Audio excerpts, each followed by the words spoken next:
Good morning, everyone. I am Joaquim Garrabou. I'm a scientist here at the Institut Ciències del Mar, where we are hosting this event. This is the third leg of the Med Together tour, I would say. So for those that already participated during the last 2 days in Palma, we have these 2 sessions on technical aspects of marine protected areas and management effectiveness, climate change, mobile species, fisheries, investing, and many things. And today we will be sharing with you the recommendations that we came with and to see how we can make them be implemented in the field. So welcome to Barcelona, and for those that it's the first time that visit Barcelona, or those that already visited Barcelona but not in June, let me tell you that this is not normal. The temperature is quite high. So welcome to the tropical nights in Barcelona. Okay, so these points, one of the issues that we will be dealing today here, which is climate change and how this is affecting everything, everybody, everywhere, and especially we are dealing here with marine ecosystems and conservation and all the services that they provide to our societies. So let me finish just in this opening session. We will have 4 speakers, and I'm really pleased and honored that Ambassador Mr. Álvaro Albacete from Union for the Mediterranean is here. Hopefully he maybe can stay for the whole morning, listening to us and exchanging with us. So please welcome Mr. Ambassador Álvaro Albacete. Thank you.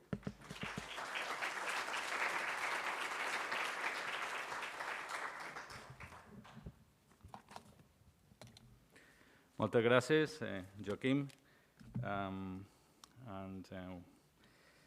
Good morning, everybody. And first of all, I apologize. I was a bit late, and I was not aware about the traffic in Barcelona. But now I have learned it, so I have to take care of my time in the mornings in Barcelona.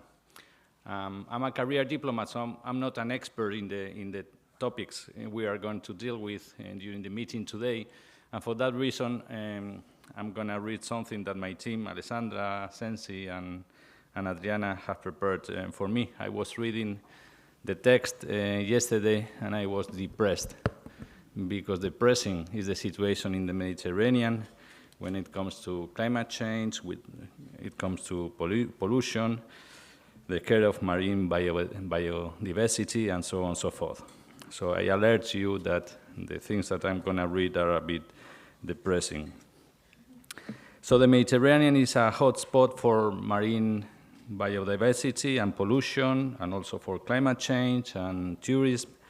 And I will be explaining or giving you some pieces of information trying to summarize all those components of the hotspot of the Mediterranean. In terms of marine biodiversity, the Mediterranean Sea hosts a unique share of the world's marine biodiversity, representing only 2.82% of the ocean area, but it shelters nearly 17,000 known marine species, representing about between 7 and 9% of the global marine biodiversity. The Mediterranean coastal and marine ecosystems are, however, under wide and intensive pressure. The Mediterranean Sea represents the highest proportion of threatened marine habitats in Europe, 32%, with 21% of them listed as vulnerable and 11% as endangered. 48 of wetlands in the Mediterranean basin have disappeared since 1970, and the Mediterranean Posidonia, Oceanica seagrass meadows have decreased by 34%.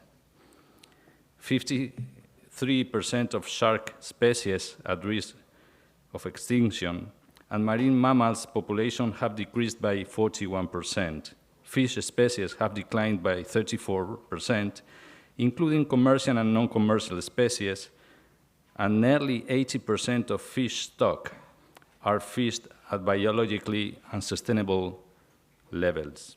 Decades of overfishing and mismanagement have severely degraded the fish stock in the Mediterranean Sea, with over 80% of those assessed being overfished.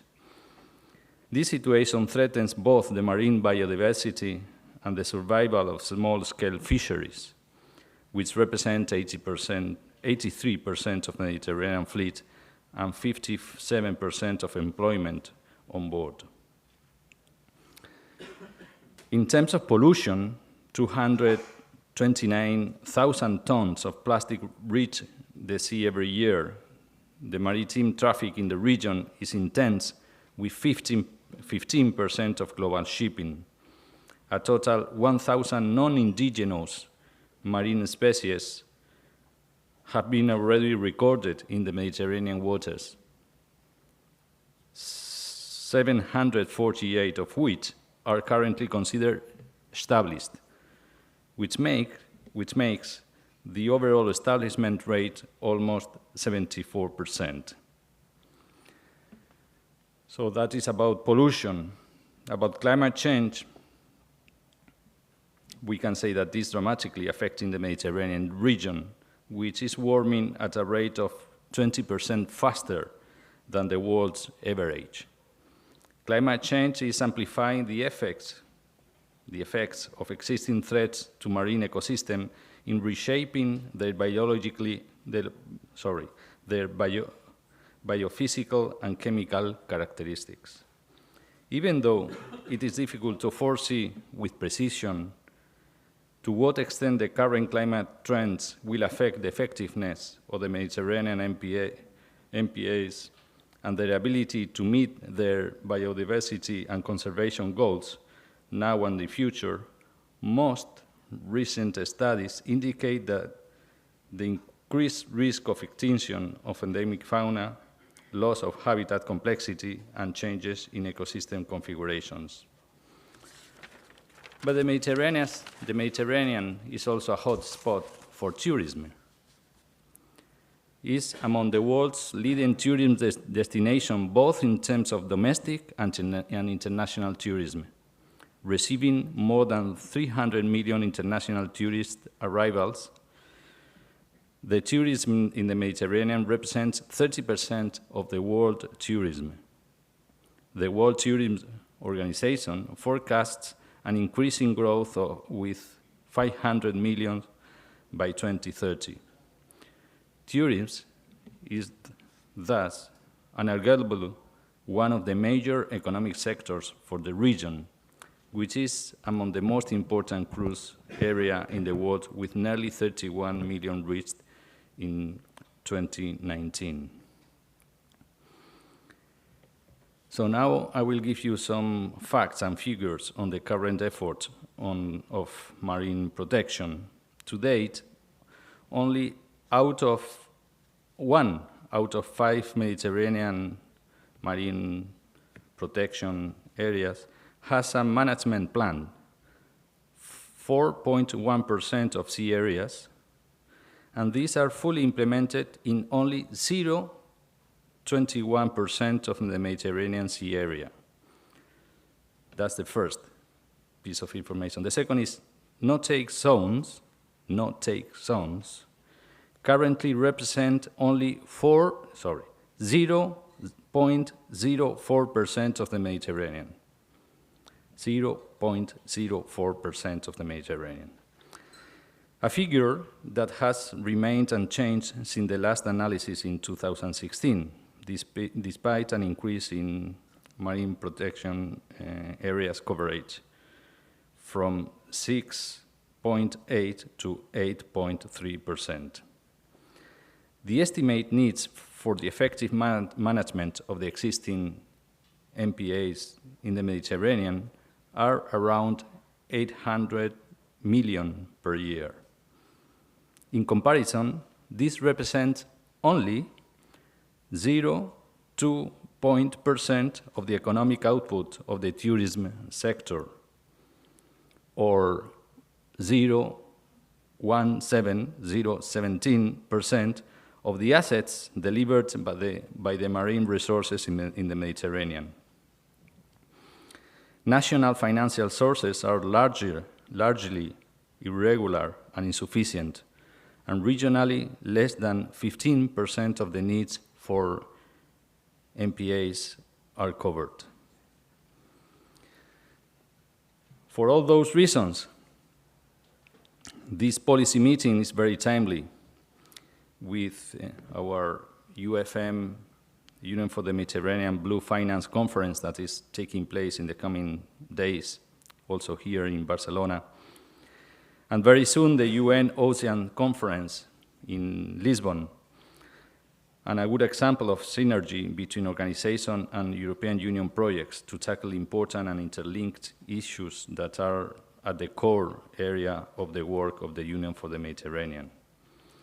Already in 2014 and 2015, with the Union for the Mediterranean Ministerial Declaration on Environment and Climate Change and the Union for the Mediterranean Ministerial and Sustainable Blue Economy, the 42 member states of the Union for the Mediterranean agreed to take action to advance cooperation and alignment on environment and climate change across the region. The ministerial declarations set the basis for the transition of the Mediterranean region towards a green, blue, and low-emission economy, providing real opportunities for preserving natural resources, job creation, improvement of the quality of life for all, meaning an overall sustainable future. These commitments have been reinforced by the renewed political commitments of last years, where the countries have reconvened in February and in October to renew their political support to the green, blue, and circular economy transition. In particular, as per the UFM Ministerial Declaration on Environment and Climate Action adopted in 2021, protection, restoration, I repeat, protection, restoration, and sustainable management of biodiversity and ecosystem and tackling climate change in an integrated manner must be an essential part of immediate action with near and mid-term targets to be coherent with long-term strategies for the protection of human health and well-being. Minister stressed the importance of mainstreaming environment and climate action across all sectoral policies.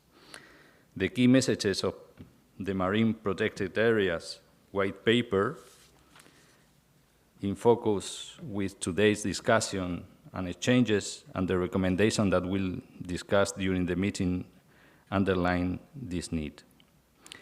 Investment and sustainable finance featured high on the agenda, as well as the need to step up actions on adaptation and to reinforce the science policy action nexus.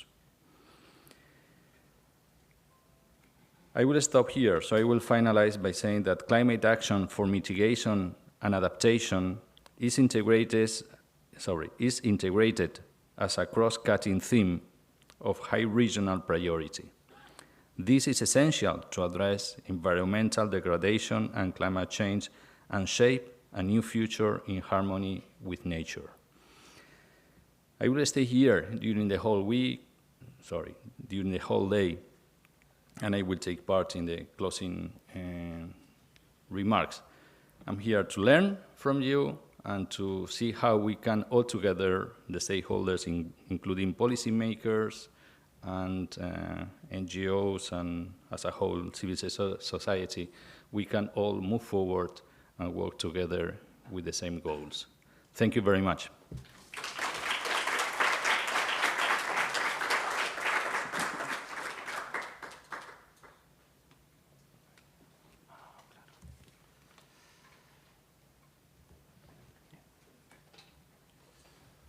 Thank you, Mr. Ambassador. And now I give the floor to Salvador Samitier Martí, which is the head of the Catalan Climate Change Office. Thank you.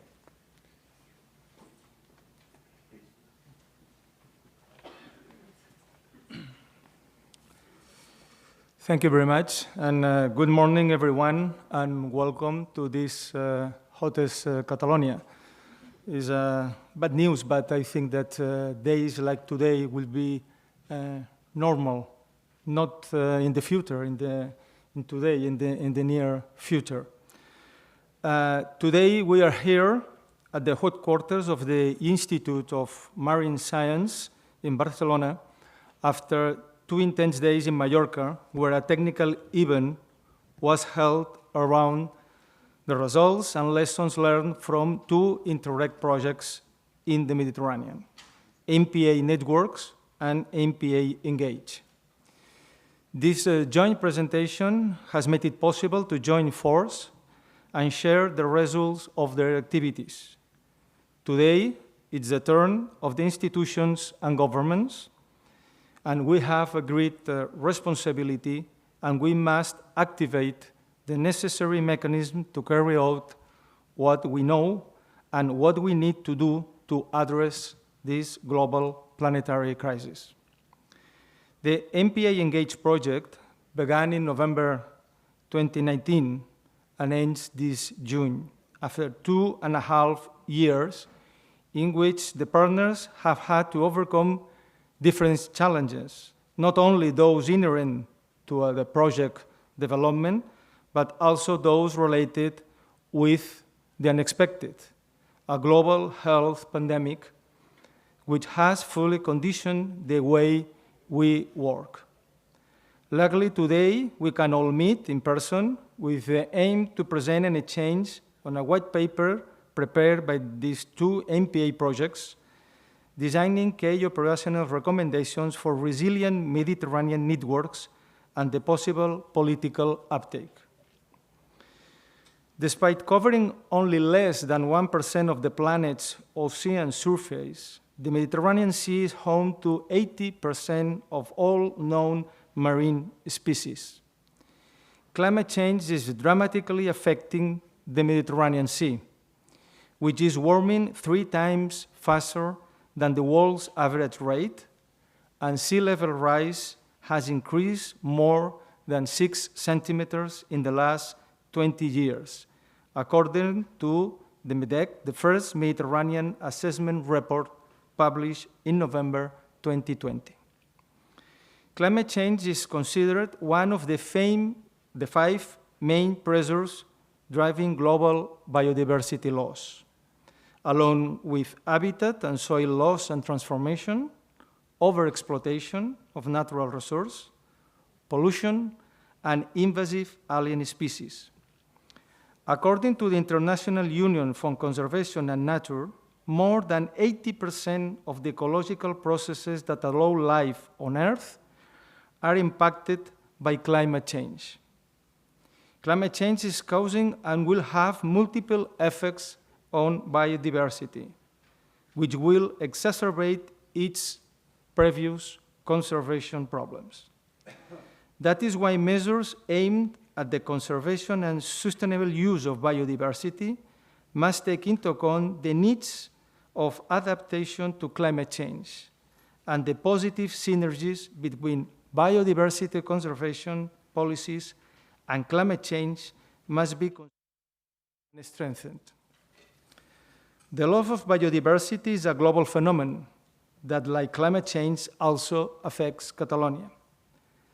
The Living Planet Index, calculated for Catalonia, shows that in just 20 years, the number of animals in the populations of 258 species of vertebrates and invertebrates has declined by at least 22%.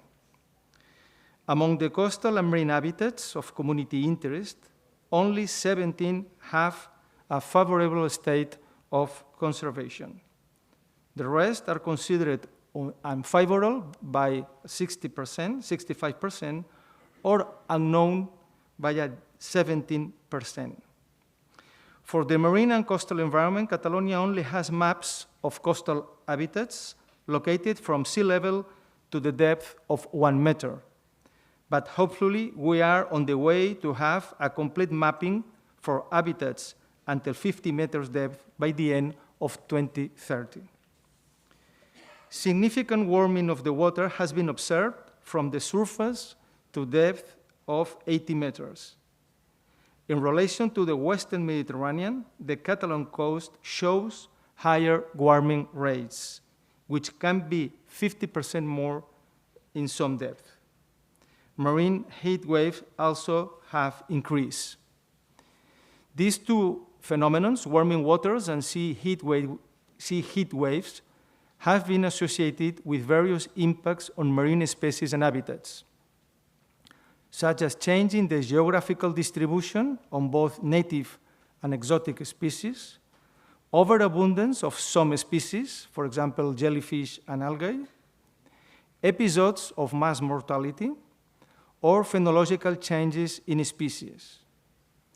In the framework of the MPA-Engage project, the final results of the assessment of the socio-ecological vulnerability for these two climate hazards in the scenarios RCP 4.5 and 8.5 to 2100, the horizon 200-100, indicate that the ecosystems has a very high vulnerability to the future impacts of climate change in the case of Cap de Creus Natural Park, and an extreme vulnerability in the case of the Baix Empordà coast, corroborating what we have been observing in the marine areas of Catalonia over the last few years. To highlight the strong links that exist between the current ecological and climate crisis, the most important international institutions in the field of natural conservation, including the Secretariat of the United Nations Convention of Biological Diversity, the Intergovernmental Panel on Biodiversity and Service Ecosystems, and the International Union for Conservation of Nature, have stated that biodiversity conservation must become one of the most effective tools we have at our disposal to help mitigate the effects of climate change. In this context, in June 2021, was published the report jointly addressing climate and biodiversity crisis and their combined social impacts, prepared jointly and for the first time by a collaboration between selected scientists from both intergovernmental panels. Let me highlight one of the most important conclusions on this collective report. It is clear that the policies deployed so far have largely addressed biodiversity loss and climate change independently, and that addressing the synergies between mitigating biodiversity loss and climate change, taking into account its social impacts, offers the opportunity to maximize profits and achieve global development goals. A similar statement can be found in the documents approved at the last climate summit past year in Glasgow. The chance of adapting biodiversity and ecosystem services to the new conditions of climate change will be higher the better it's the state of the conservation of these ecosystems. Therefore, the European Union emphasized the need to develop instruments and measures to combat the effects of climate change on biodiversity and ecosystem services, and promote ecosystems integrity and resilience, and the conservation and facilitate to restore the connectivity and permeability of natural spaces, and especially of protected natural spaces through what is known as nature-based solutions. This is where marine protected areas play a key role, as they can restore the health of the ocean while preserving the integrity of the habitat, improving the resilience of ecosystems, supporting fishery productivity, protecting biodiversity, and safeguard unique cultural traditions historically linked to the sea. In order to address this loss of biological wealth and natural capital, we need to adopt a long-term perspective with a broad spectrum, which, at its base on natural conservation policies, is able to cover other policies, such as tourism, livestock farming, energy, or health. The Natural Heritage and Biodiversity of Catalonia 2030, called in Catalan Es Natura, takes for granted that the global challenge of sustainable development and climate change adaptation can only be addressed from the perspective of the conservation of nature and environmental services. This strategy responds to international mandates and helps us to curb this loss of biodiversity. The transformative change in the IPBES IPCC report is a profound collective change, and that is why, in another strategy, the Catalan strategy for adapting to climate change in the horizon 2030, which is expected to be approved by the Catalan government this summer, proposed to prioritize efforts to reduce vulnerability in biodiversity according to the Natural Heritage and Biodiversity Strategy, in marine ecosystems and in the economic sphere belonging to the primary sector. That is why the results obtained thanks to these two MPA projects, especially the measures contained in the adaptation plans based on the vulnerability analysis and the results of the monitoring based on the protocols generated in the project, in both Cap de Creus and the Baix Empordà coast, will be translated into concrete actions in the first work program to be developed after approval of the adaptation strategy of Catalonia 2030. Thank you very much for your attention, and I hope you enjoy our city and our country. Thank you.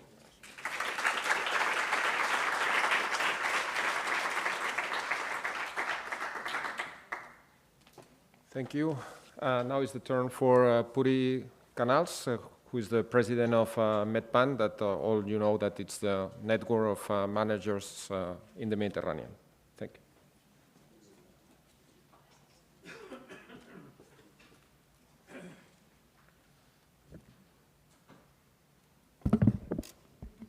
Bon dia. Buenos días, bonjour. Good morning, everyone. So let me first just thank the Union for the Mediterranean and the Generalitat of Catalunya for the welcoming to all of us to Barcelona and to Catalonia. So it's really a pleasure to be with you, and it's certainly very important to have your presence in the room in all the events, so we really appreciate. And also let me thank especially the Institut de Ciències del Mar of the Consell Superior d'Investigacions Científiques for the valuable support and collaboration with MedPan team to organize this event, and also all the implementation of the projects. So as president of MedPan, I'm really, really happy to be here with this joint event, because this is quite easy to say, but it's not easy to do, to organize events together with different projects. So I think this is a very nice example of cooperation. We have here two projects, both from the Interreg Med program of the European Union, one targeting networks and the other targeting adaptation to climate change. And it seems that, okay, each one could have its final event, and that's the classical way to operate. But we think that we should not continue with the classical ways to operate, because we know what are the results of the classical ways to operate, that is, everyone still lives in their box and doesn't care about what happens outside. So I think that in addition of being all of us concerned by both topics, networking, climate change, marine protected areas, I think it's good to visualize, and especially to visualize with political objectives, the need to cooperate, the need to share experiences and to share the findings of different projects. There are too many projects at European level, at the Spanish level, at any country level, that have done a great job, but the results, when the project ends, serves almost of nothing. And this is a pity. It's a waste of time of people, it's a waste of money, public money, and it's especially a waste of hope. And if it's something that we need today, is hope, because as it has been presented by the Union for the Mediterranean and Generalitat of Catalunya, the situation is not a nice situation. It's not a situation that allows us to be very optimistic. So we need a lot of hope, and we need a lot of opportunities to really work together and connect all the science knowledge, all the technical knowledge of managers, and all the political will together to really change the way we operate. So this is just an example. Obviously, we cannot say that our event is going to change everything. That's not, unfortunately, it's not the case. It will be great. It was so easy. But it's a nice example that things can be done differently. So I'm really, really happy to have this joint event. It's not the first one. You remember, you just fly yesterday from Palma. I flew just 2 days ago. We start by discussing technical topics in Palma de Mallorca, and today, with all your contributions, the nice findings of your discussions in Palma, we will bring some key recommendations that we hope will have political impact. And this is a way that we can really bring what we are able to do on the ground as managers of marine protected areas or as responsible for the systems of marine protected areas to bring to the place in which the decisions are taken. It is something that for MedPan is very relevant. You know, in MedPan we work we were created as a network of managers. Our aim is to connect people, to share knowledge, to share tools, to share ideas. So this is in the DNA of MedPan, obviously. But this will not be enough if we don't enable the managers to really connect with what is going on in the world. And the world is not limited to the Mediterranean either. So the Mediterranean is just or the place we are operating. But the problems of climate change, the problems of the degradation of nature, the loss of biodiversity, the ocean is only one, and we are a little part of this global ocean. But from this little part, we can really help to find solutions.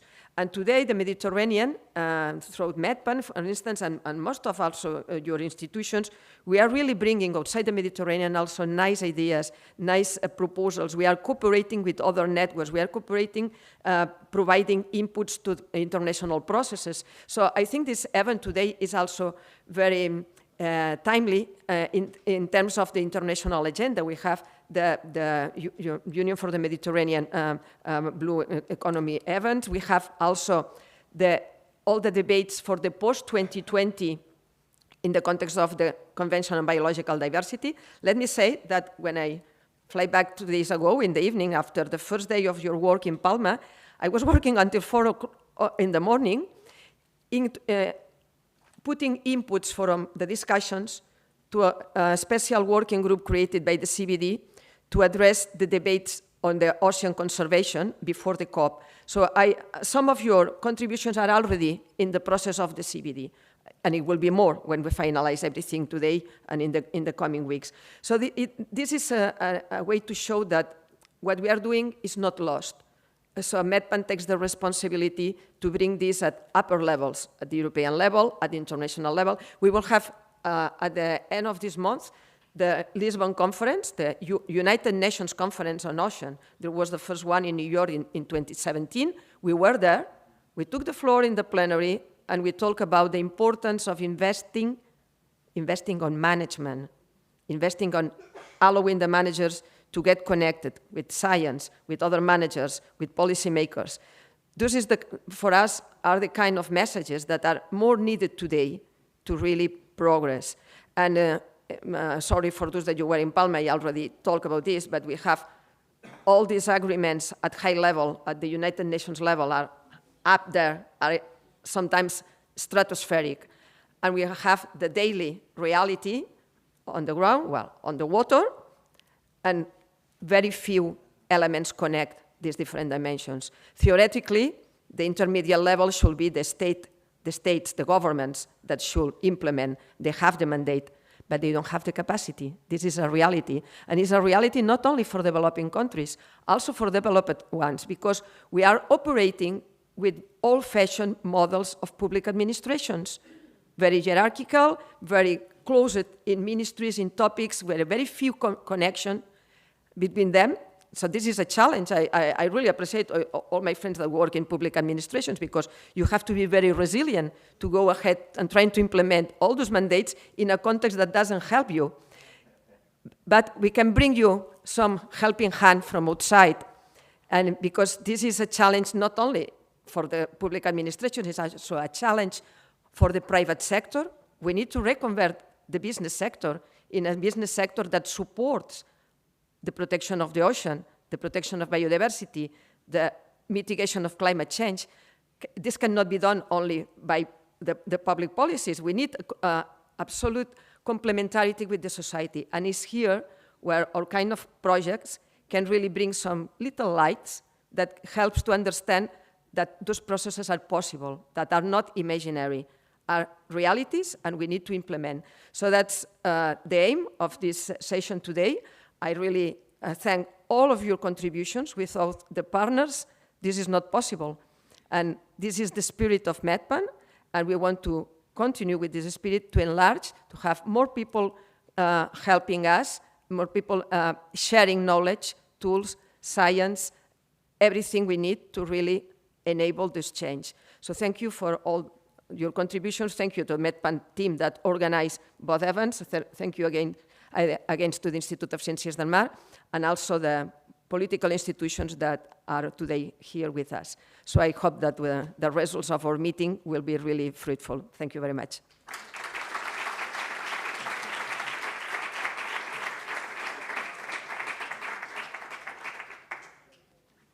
Thank you, Puri.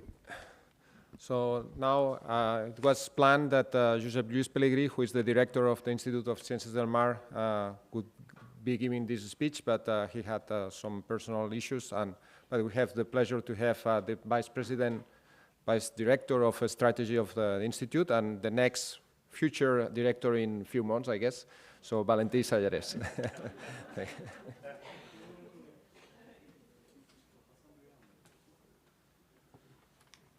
Okay, thank you, Kim. Dear Ambassador, dear colleagues and friends, good morning to everyone. Bon dia, buenos dias, bonjour. It is really a pleasure to welcome you here at our premises of the Institut de Ciències del Mar, the Institute of Marine Sciences, which is one of the largest institutes of the Spanish Research Council. In fact, we are the fourth one and the largest one in marine sciences. The largest one, and the one which is, I would say, more multidisciplinary. And aside from this, I must say that we are proud to be the only marine center in Spain, marine research center, that holds the Severo Ochoa Award. This is a distinction that is given to the centers of excellence in research of all fields. There are only 30 institutes in Spain that hold this award, and we are the only marine center that has it. This means that we are performing excellent research, but this is not enough. And what I mean that this is not enough is that a few years ago, we made an internal exercise here, a bottom-up effort, in order to organize our research around 3 big challenges, under a common motto that we also decided among all of us, that you may have seen at the entrance, which is performing ocean science for a healthy planet. In this setting, our challenges are first related to climate. This is why we're here today, for example, as in particular the role and the transformation of oceans subject to climate change. Then life, so we mean the conservation and sustainable use of marine ecosystems. And then hazards, which is the comprehension and the mitigation of the anthropogenic and the natural hazards, such as, for example, and it's very related to what you will be discussing here today, also pollution, litter, or heat waves. By multidisciplinary, I mean that here we work a large group of physicists. I am a physicist, chemist, geologists, and many biologists. It's dominated by biologists, working from microbiology to ecology modeling and others. And we are organized in 14 research groups with an average size of 15, 20 people, quite balanced between tenure scientists, postdocs, predocs, and technicians. And we are in total close to 300 people, and I would say with an overall, in general, gender balance, which is not the the point when you are at the highest levels, but this is another issue, okay? Our vision with these three challenges is that performing excellent science is what defines us, and we must do it, and we want to do it. But this is not enough. We cannot go without an increasing social commitment, and this is why our new vision is that the ICM, the Institute of Marine Sciences that we want, will perform excellent science with social commitment. And this increasing social commitment is a must for us as members of a society, and we must increase and make clear our implication to solve problems of social interest and concern. And of course, the effects of climate change on oceans, and the effects of climate change on Earth, and the declining sustainability of our Earth system is one of the main ones, okay? Therefore, today, ICM is really very proud to host this important, and I would say it's important, this policy-oriented event related to these two Interreg projects, MPA and MPA networks led by MEDPAN, and MPA-Engage led by ICM, focused in supporting the Mediterranean marine protected areas to adapt and mitigate the ongoing climate change effects in the Mediterranean Sea. It's at the core and the key of our vision and our challenges.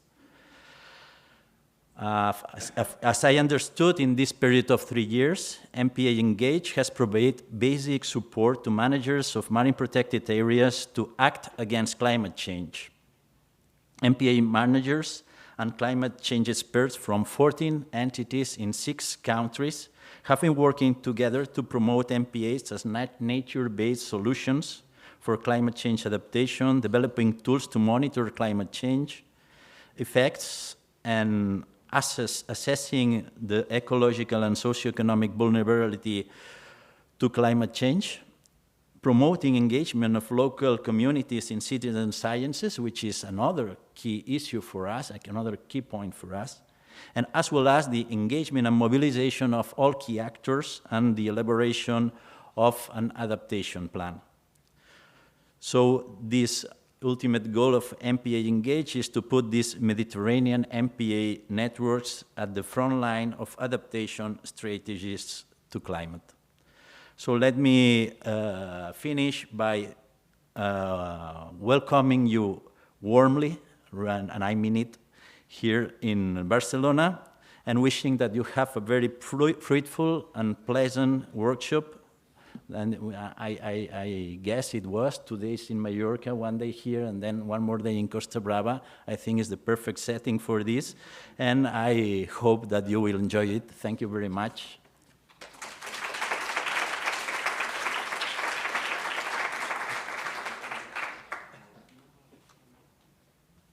So thank you all. Now we are finishing the opening session, and we will be starting the first roundtable that we prepare for today, that it's going to be moderated. I did my homeworks by, it's Asma, but Asma, forgive me, I don't know how to pronounce your surname. It's okay. So I'm going to say it, but then you correct me, okay? So Asma Kerehi, more or less, okay. So please, Asma, come, and then we will start the roundtable. Thank you very much.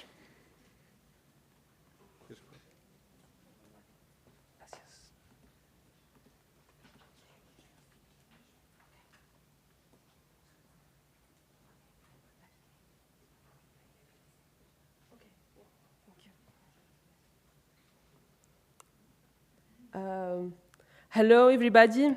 No, it's not that. So, bon dia, buenos días y bienvenidos a todos. Bienvenue à tous. Aslem and Eskol in Tunisian. So, welcome to all of you here and the participants that are joining us online as well. But they will be jealous because we are really in a very wonderful city and charming city of Barcelona. So, I am Asma Khriji. It was close enough, it's not a problem. and I work at the SPARAC, the Specially Protected Areas Regional Activity Center. It is one of the centers of the Barcelona Convention. And I will be chairing this session. So for the ones who were in Palma, the lucky ones, today we have 2 more roundtables for you, but I guess you are already well immune with the 4 roundtables already that you took in Palma. And the new ones that are only joining here, I mean, you will be also well roundtabled. And this event, its objective is a bit different of the Palma one. Here we will present and exchange on the white paper that were already shared with you previous to the meetings, and that was prepared by the 2 projects, MPA-Engage and MPA Networks, with key operational and policy recommendations for a resilient Mediterranean, and then also to get some political and institutional support through the ambassador and dear colleagues. So now, so these are the partners of the project, just in case. And this is the name of our roundtable. It's effectively managed and resilient MPAs in a changing ocean. And now I invite our tech support to screen a short video prepared by the 2 projects.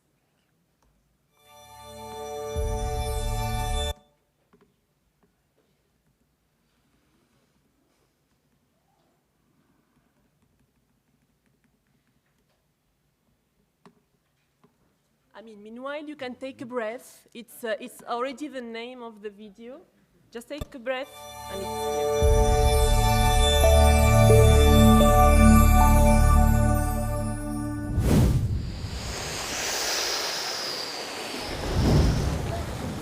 We breathe on dry land. We acquire awareness of the consequences of our actions. Below the surface, other beings breathe with us. The sea is our first home, linked to our very survival, a fragile ecosystem to be carefully protected. Powerful and vulnerable at the same time, marine protected areas safeguard the sea, but the challenges of a new era have already begun. There is no time left. Will marine areas be able to face up to global warming? Will we manage to adapt to the change? The solutions lie in nature, the nature we all belong to. Together, we can change the future of the planet.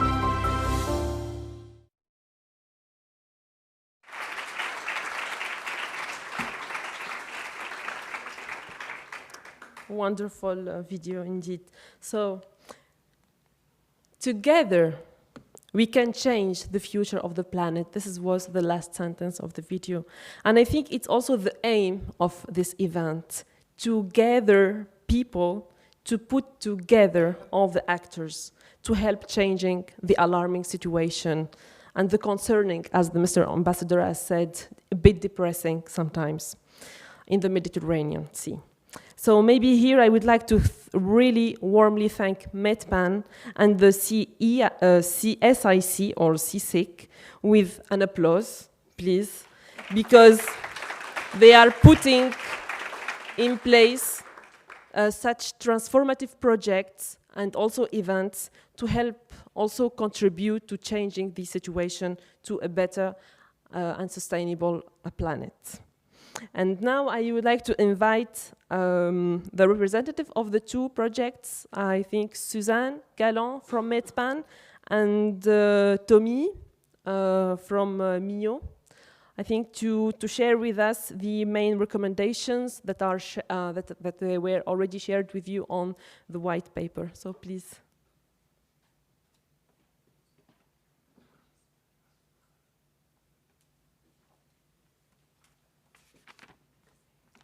Good morning, everyone.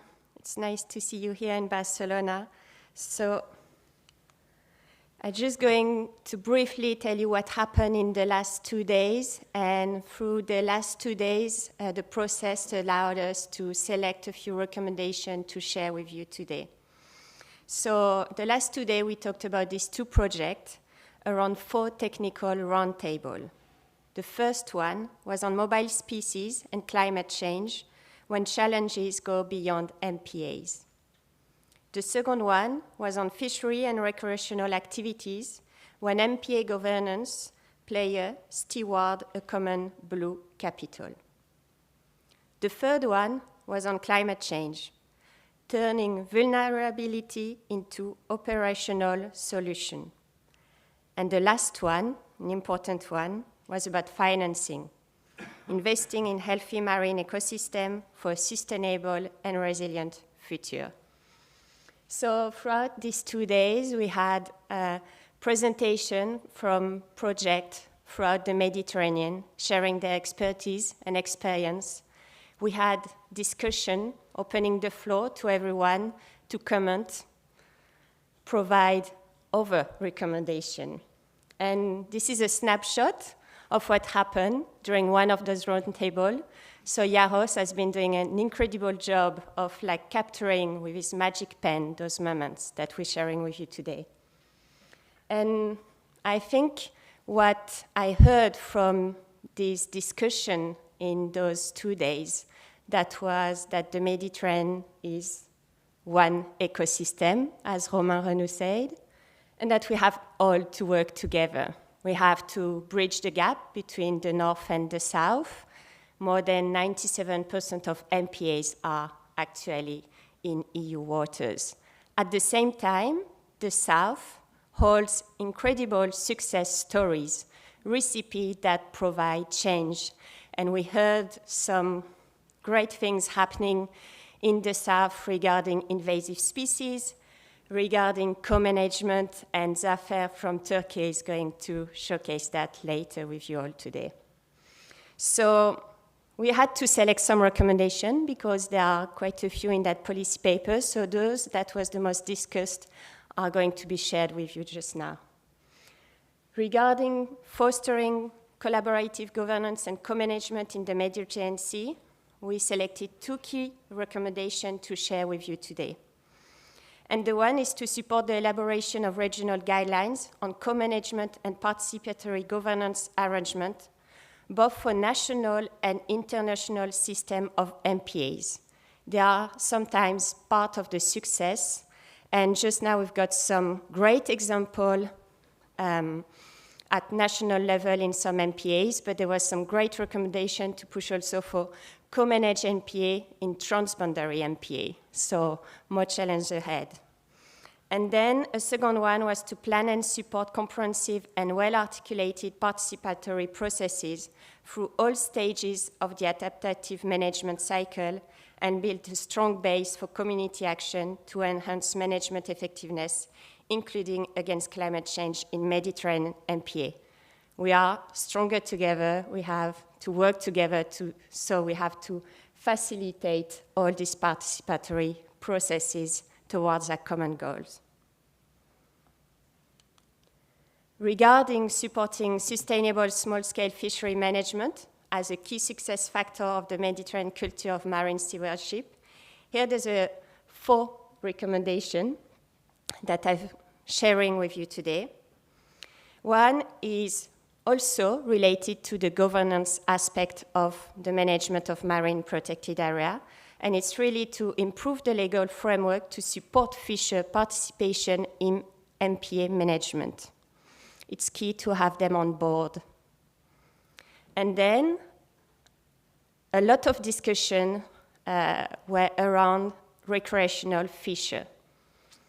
And first, there was lots of discussion about it's now, more than ever, really important to set up national license system for recreational fishery.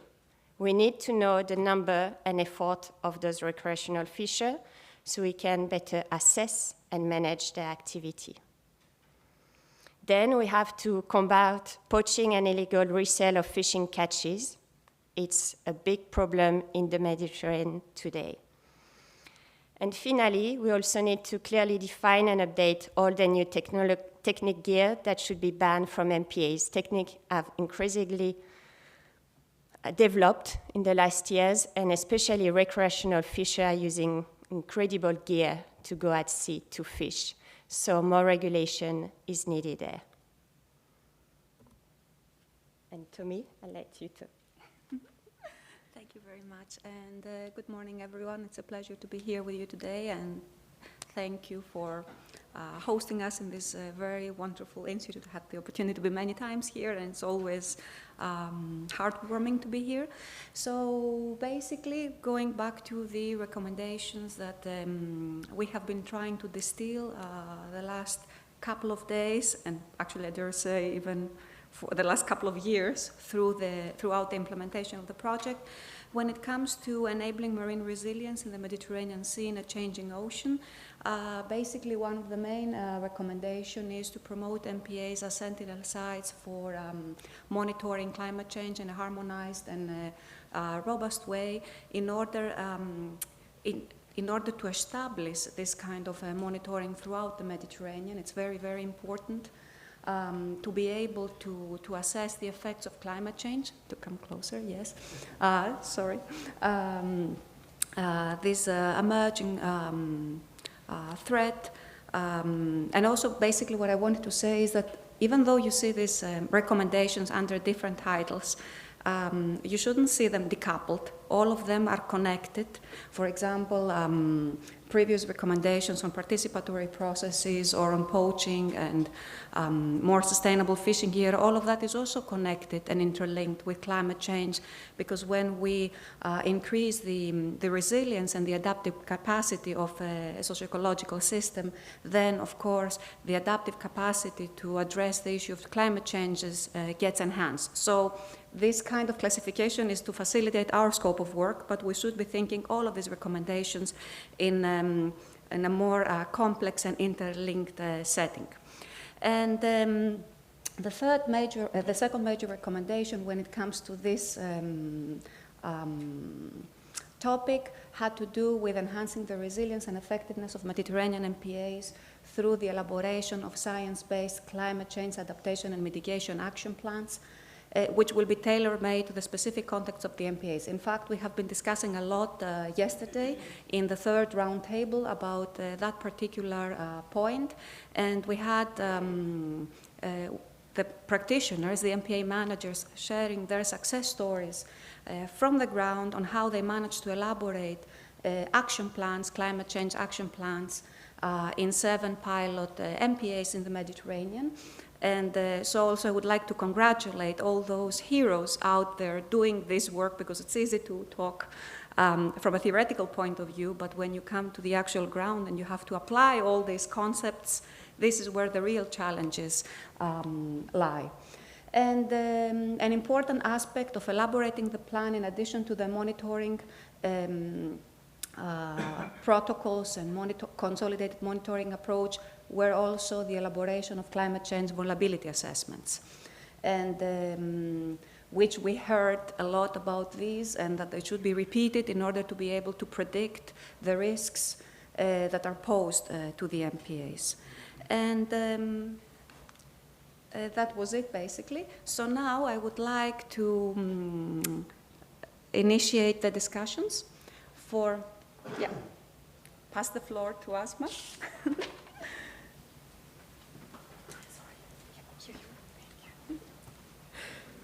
Thank you so much, Tommy and Suzanne. They are representing a big team also behind them, and also your contribution during and even before the event. So thank you very much. And now we are going to move to the next section of the session, with in which we will get some insights and some feedback from 5 decision makers and 5 actors that are present here with us, even online or here in the room. And I'm going to invite them one by one. And as a reminder, and for your information, each speaker will is going to present themselves and their organization, and then they will present the activities that their organization that are doing in relation with our thematic of this roundtable. Then give us, if possible, any insight or any comments on the recommendations that are presented, that were presented by Suzanne and Tommy. And finally, if they have like any future activities or projects that could be in relation with the projects, with the current two projects, MPA-Engage and MPA networks, and that they can undertake to better to help achieving the presented recommendations. So each speakers, please, you are allowed to have only 5 minutes, with or without a PowerPoint, as you like. And we will start with the speakers online, I think. Miss Sara Prados Diaz from the Spanish network of marine protected areas, the RAMPE, joining us online. I think we should be able to see her on the screen. So maybe they will appear in a second or two. And I don't know if Sarah can hear us already. Yes. I was just going to ask you if you could hear me properly. It's yes. not important to see me, but just to hear me. Yes, hello, we can hear you. Hello, can you hear us, Sarah? Yes. Okay, perfect. So the floor is yours now. Thank you. Thank you. Thank you very much. And I just wanted to ask if the presentation, should I project the presentation or is it already projected? Because I don't see you anymore, I only see myself. Okay, we have the presentation screened.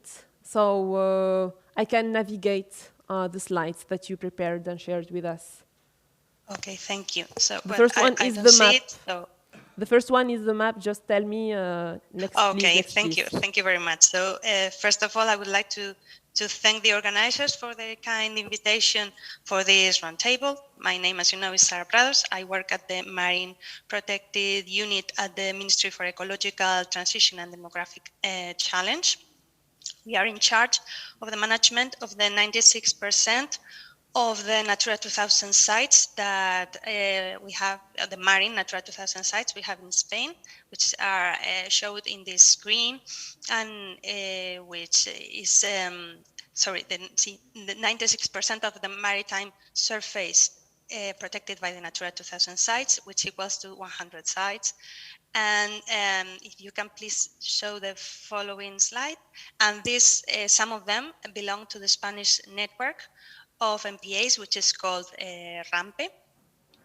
And this network is currently composed only by the MPAs managed by the national government.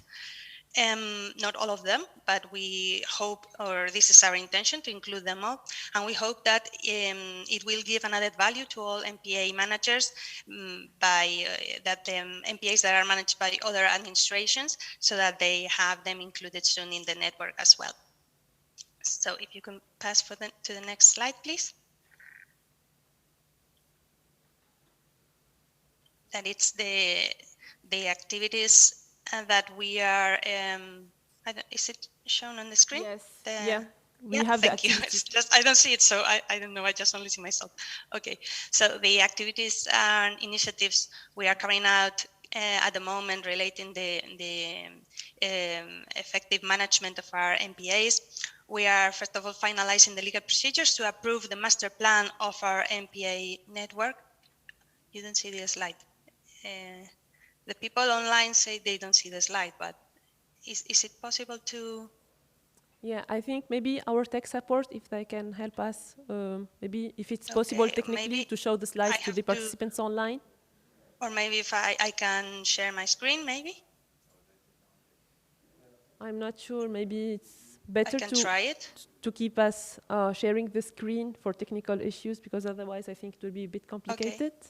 Okay, so I just cancel this. Sarah, it seems that you have to choose not MW Vision. They say it's good? It works? You see the screen? Yeah. Okay. Let's try it. It's difficult, but we are going to make it. Don't worry. Okay, I can share it. No problem, but just if it's inconvenient, I won't. Just tell me. Sarah, can you please just continue? I think the participants can Okay. share. Maybe you as the speaker, Okay, perfect. you can. Okay, just We are I now couldn't in hear the you. activities and the initiatives. Yes, what we are slides. currently doing now, we are finalizing the legal procedures to approve the master plan of our MPA network, which is conceived to be its basic tool for coordination. Some of its main objectives are to promote the effective management of the MPAs under the institutional collaboration by exploring synergies and the exchange of experiences and information, and also facilitates cross-sectoral cooperation, of course. And it also included some guidelines for the planning and conservation of the sites that are included in the network, and some criteria for a coordinated and coherent management of the network. We are also on our way to elaborate and approve in a very short term the remaining management plans for our Mediterranean MPAs. This doesn't mean that there are MPAs with no management at all, of course. We perform analysis on the activities that are planned within our MPAs, and we report on compulsory conditions that they have to follow in order to guarantee that there is no significant effect for the MPA or its biodiversity. We are also working on enhancing the coordination and collaboration with other national, regional, and local authorities and entities through agreements and through our newly incorporated environmental agents, and that are supported by regional teams that have been established throughout the territory, to support their action.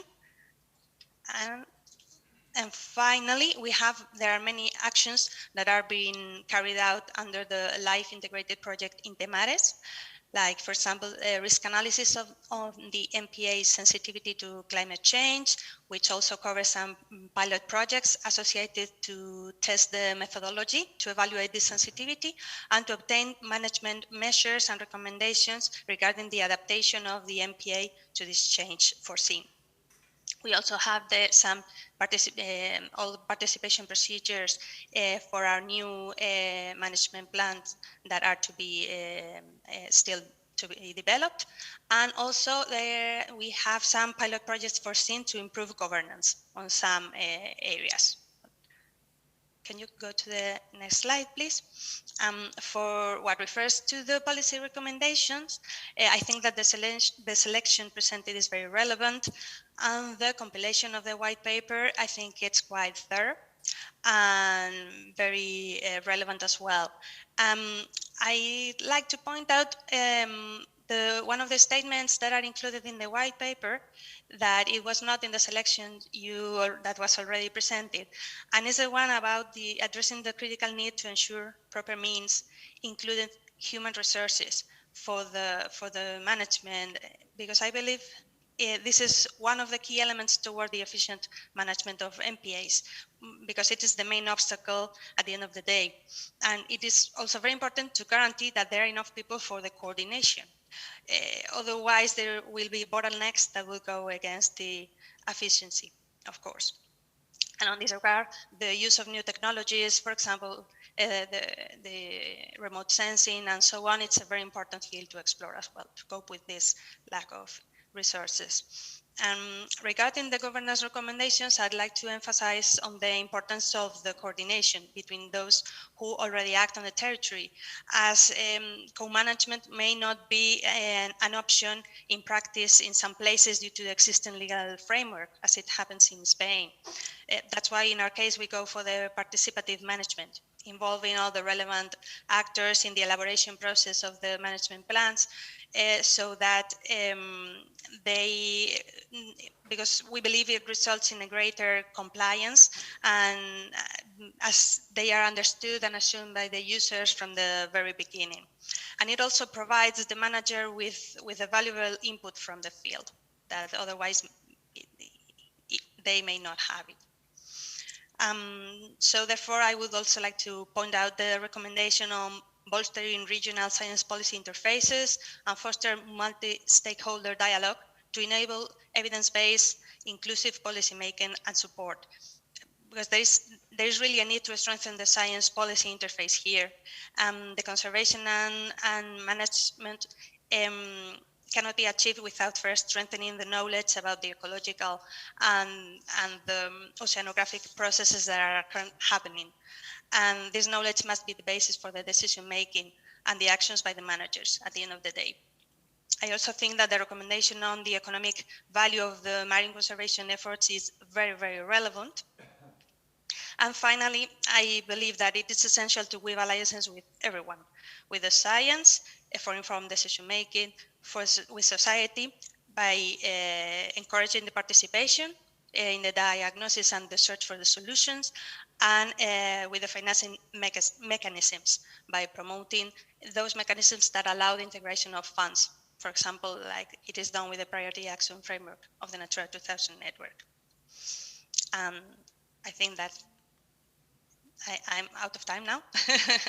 That was all I wanted to share. Thank you very much, Sarah. Well, we had some technical problems, but it's okay. So I will be more severe with Constance Corbier, who is our second speaker, joining us also online. Constance? Yes, I'm trying to put my camera. Yeah. Hello, everybody. Thank you to welcome me. Can you hear me? Yes, we can hear you very well. So the floor is yours. 5 minutes would be perfect. Thank you, Constance. Yeah, thank you very much. Est-ce que je peux parler en français? Oui, s'il vous plaît, allez-y. We have simultaneous translation, so Constance will be speaking in French, so be prepared. Okay. Voilà. Ok, je parlerai en français. Alors, next slide, please.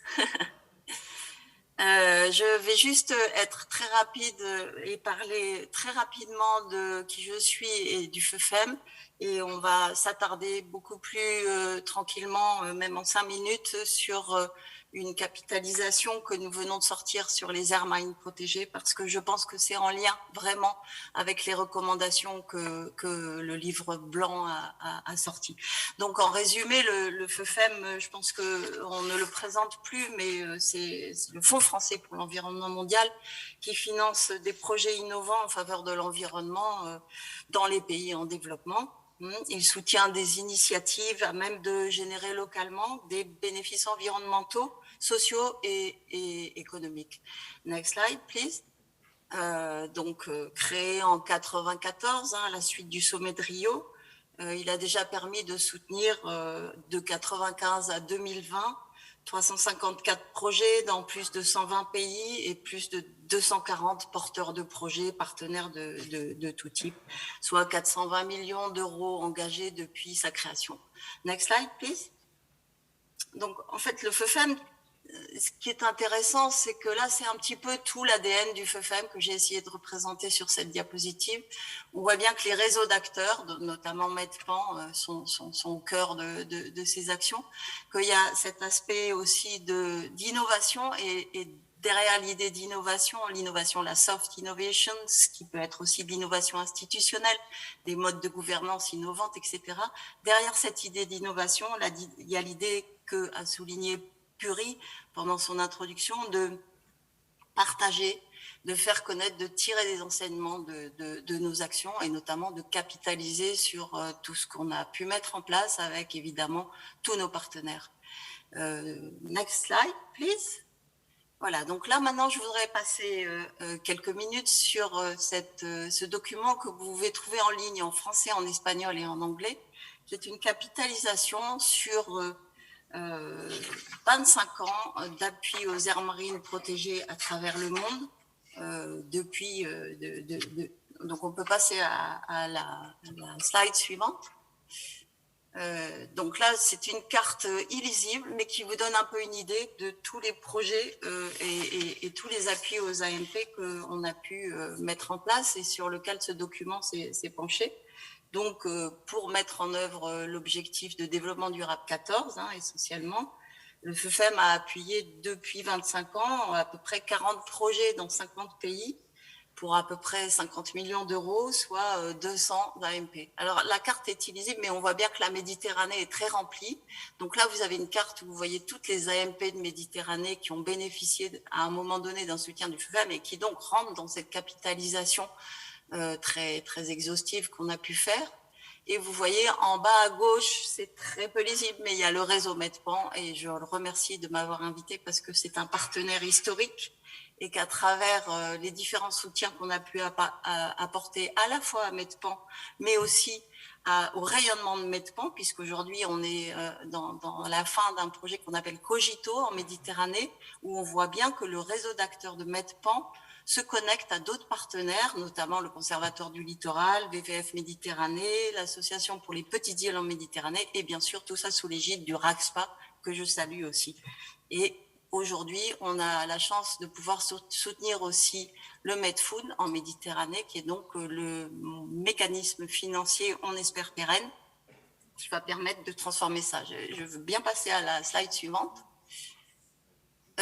On passe, en fait, c'était pour montrer qu'on est aussi dans une appréciation dynamique de nos actions et qu'on apprend en faisant et on évolue.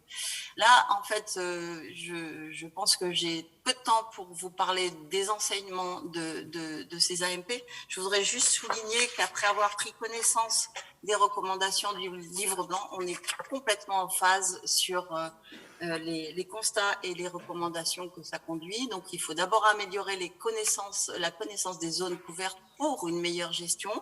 Et là, l'état de santé, mais aussi l'évolution des dynamiques est important. Donc, je peux citer MAPAMED, mais il y a beaucoup d'autres actions.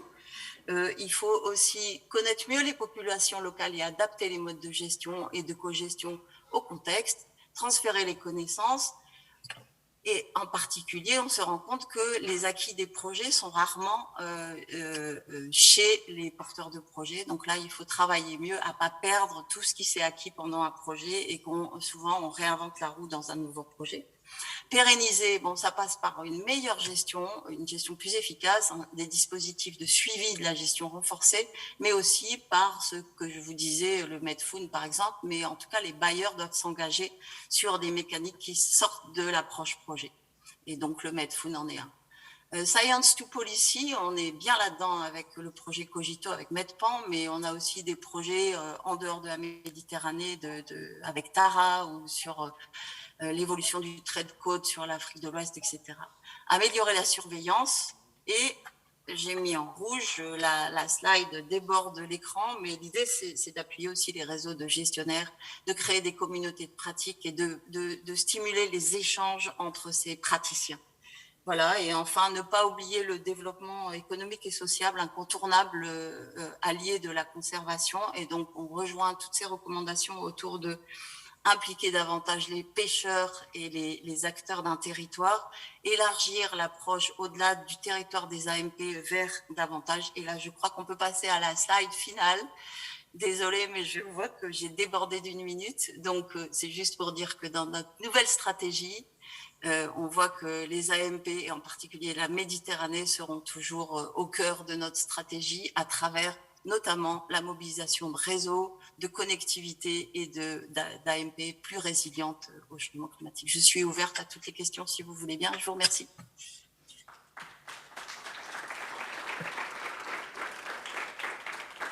Merci beaucoup, Constance. Thank you very much, Constance, for you and for the FFM with its important role in the Mediterranean, but also beyond. And now I'm going to invite Zafer Kizilkaya from the Mediterranean Conservation Society in Turkey to give us a speech in French also. No, kidding. In Turkish. Or in Turkish. This is a slide for slide? Okay. Good morning, everybody. So I'm going to tell you about a different approach I tried during the pandemic, because the Gökova Bay MPA, when we tried in 2010, was a bottom-up approach. So we got the consensus of all the communities and everybody slowly and got the MPA, take zones and largest fishery and bottom trawling restricted areas. But over 12 years, nothing is happening from bottom up. So to replicate this model, I have chosen a different approach. I decided to reach the president of Turkey, but I know he doesn't like environmental NGOs at all. So instead, I reached the first lady. So she accepted the appointment, and she listened to me an hour, that I showed her all the model, the pictures and the success, climate change effect. And she said, how many days do you have in Ankara? I said, whatever you like. She said, tomorrow come here, I will invite Minister of Environment and Minister of Agriculture. We're gonna sit all together around this table. And she did it. So I talked with the ministers. I also showed them the model and everything. And they said that, okay, what do you want? I said, we want more no fishing zones. We want more fishery restricted areas. And it happened in 6 months. I'm not telling this is such as, the way it should be, but it works. When bottom-up approach doesn't work, top-down approach is working much well. And right now I have another meeting next week with the First Lady and the ministers for other management issues.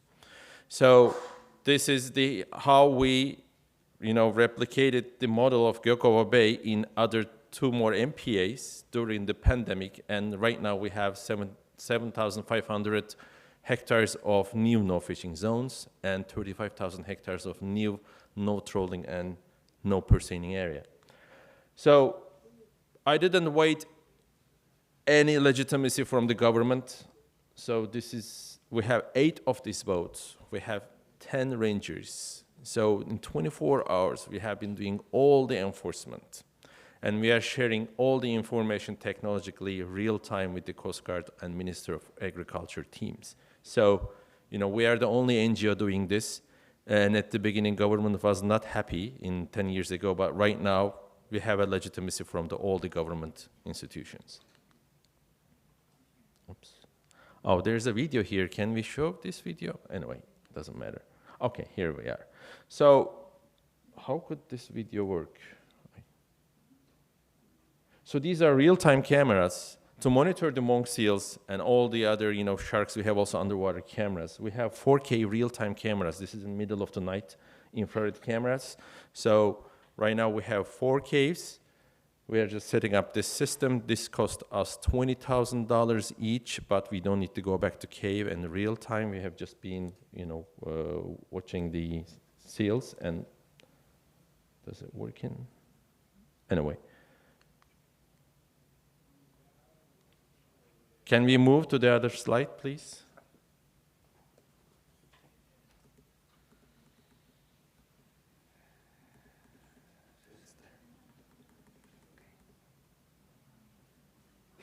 Okay, there's the video. Okay, you have to click that.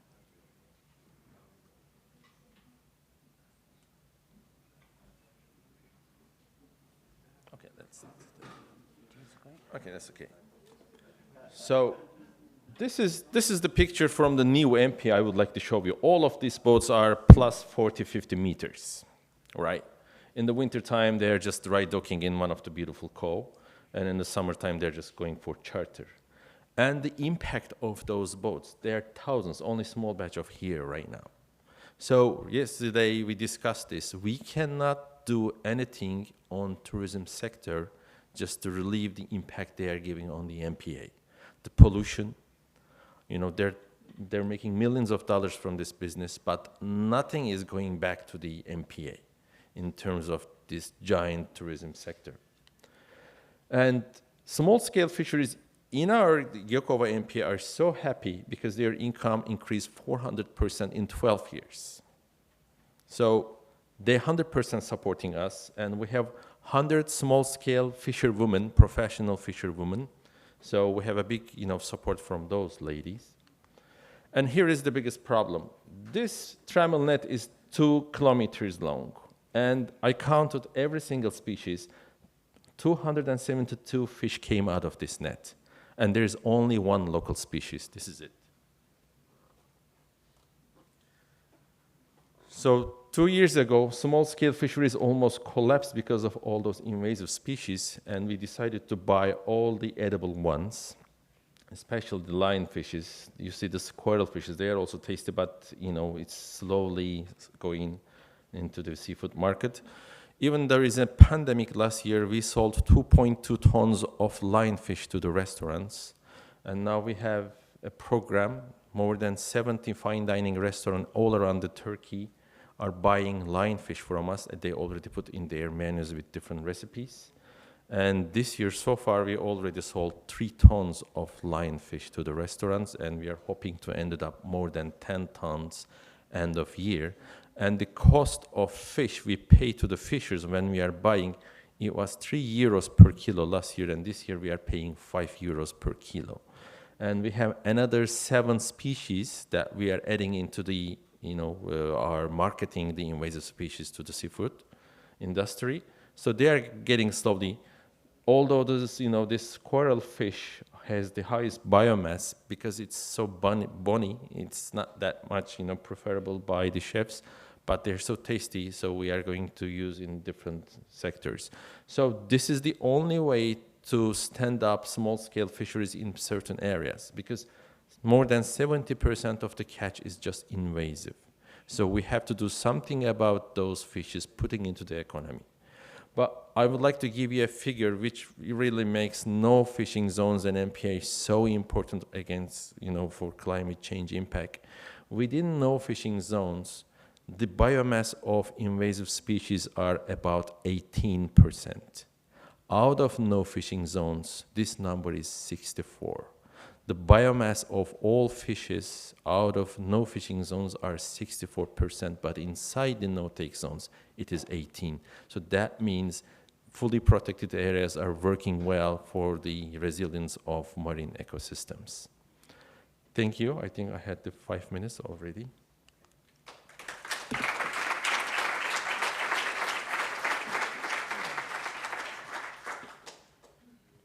Thank you very much, Zafer. I think you should share with us at some point your secret to get the first lady of your country. We have the table, and we need, those kind of people to be really engaged in, in such events or in other targeted events as well. So thank you very much. And now I will invite Ms. Pilar Vendrell, from the Department de Acció Climàtica, Alimentació i Agenda Rural, Generalitat Catalunya. Bon dia.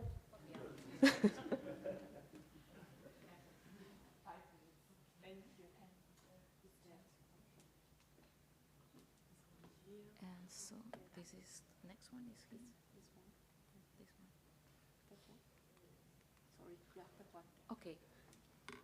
Oh, okay, and the slides are here. So, good morning, and thank you. Oh, what? Already something happened.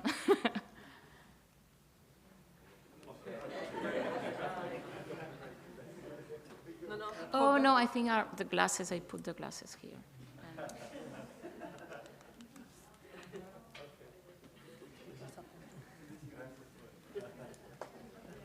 Slide after Zafer.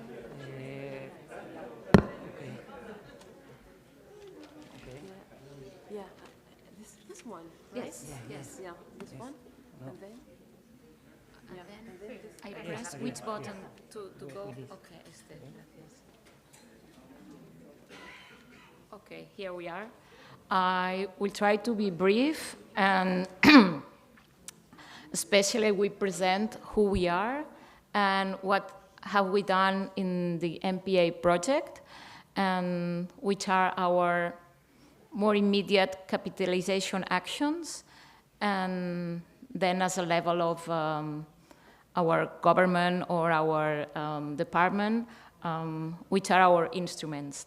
So briefly, I am a technician. I have been coordinating the MPA project in Catalonia, so I come from the technical part. And the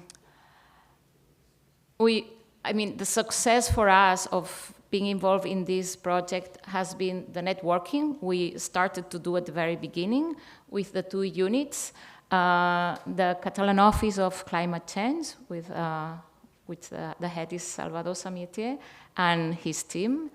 And we, as a general direction of natural policies and natural environment, we had never worked before together, and so that was a challenge to address both issues together. And the project was implemented in these two marine protected areas, Parc Natural del Cap de Creus, which has a management body, and we are going there this evening, and tomorrow we'll be there. And also a Nature 2000 site, which is called Litoral del Baix Empordà, which initially it has like preventing management, which is we do like the we put preventing measures in all the activities that take place there. And very recently, in 2018, we started a co-management table there, which is a new government or management tool. So we wanted to check how the project was going to be implemented differently, or which outputs could we get differently from these two places. And okay, a general approach to our marine protected system. We have, I'm very tired, sorry. 85,500 hectares of marine protected areas that we manage, and which is the result of applying nature, the habitats and directive, and we finished that in 2006. And so these areas are the areas we manage. We don't know if effectively yet, but that's what we have to do. And then there are the 493,000 hectares that presented previously from the state governmental agency, Sarah. And okay, so the ones that are more like pinkish are the protected areas which are natural parks or have a management body. So the other ones, we can hardly see them. They are, well, in blue, and some other blue, not with the stripes, but the other blue ones that are very close to the coast are the others that we manage. So these are the main actions we've been doing with the MPA-Engage program: the socio-ecological vulnerability assessment, protocol implementation, citizen science activities, and the adaptation plan through a participatory approach, and dissemination activities like dissemination in social media, the divulgative roll-ups that you could see or when you get into the institute, or maybe later on when you get out. And we just started, just today, it's very new, the virtual exhibition called The Sea, Refred al Mar, with all the very useful tools and materials that through MPA-Engage project we have done. Okay, so from bottom up, so concrete things about the project. Our will is to be able to implement again in these two marine protected areas the socio-ecological vulnerability assessment, but previously we have to have better data, maybe not only biological data, but the socio-economical data that are needed to do this vulnerability assessment of all the stakeholders that are there.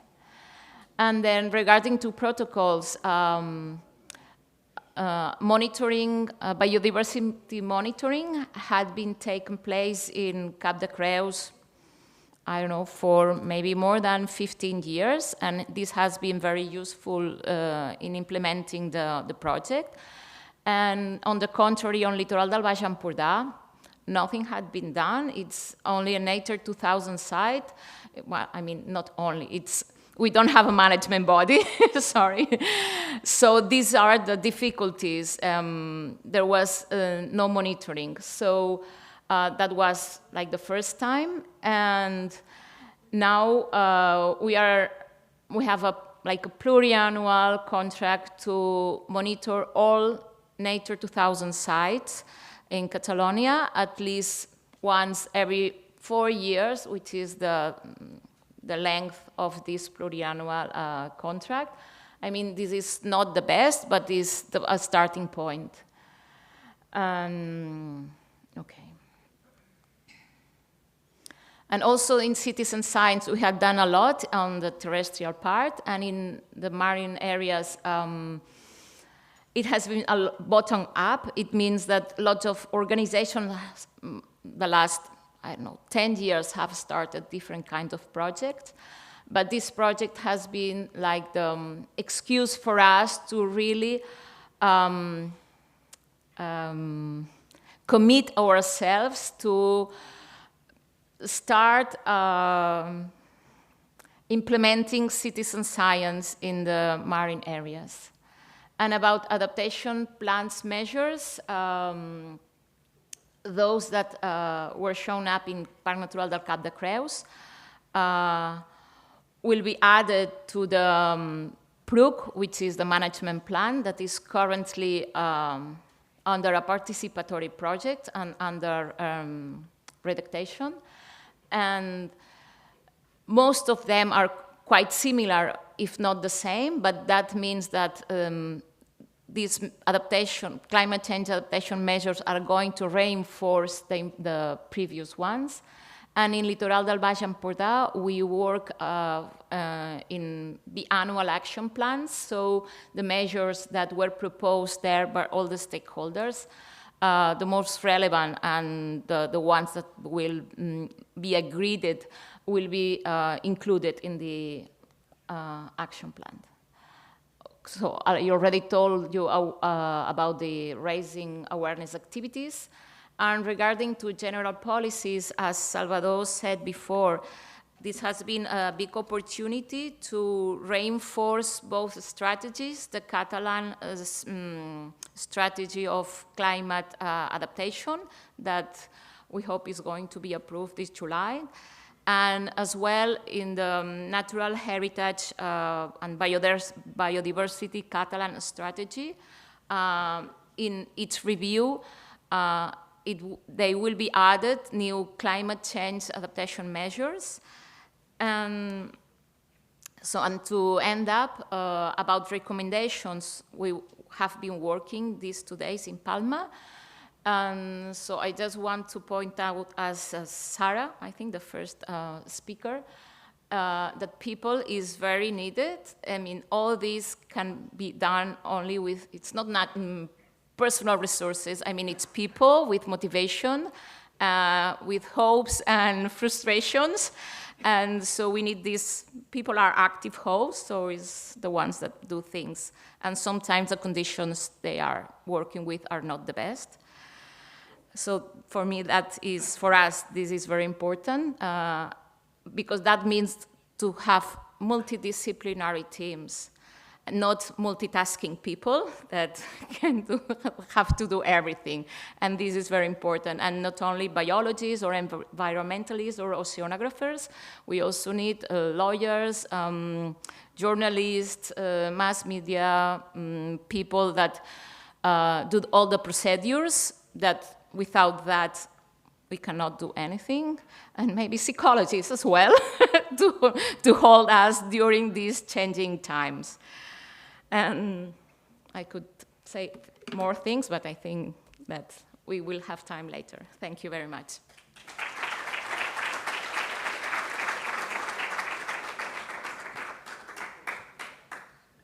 Thank you very much.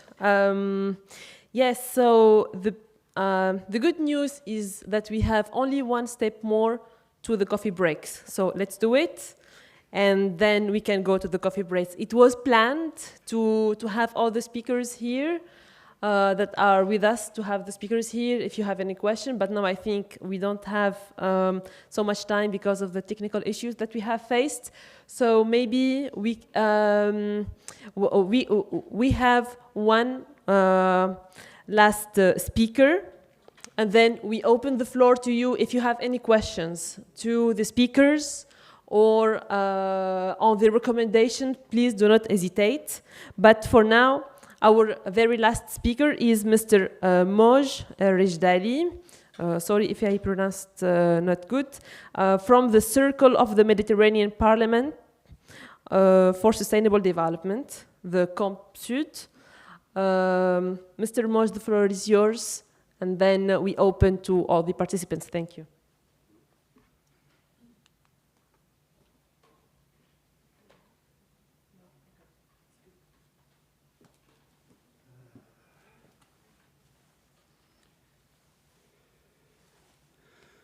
Buenos dias.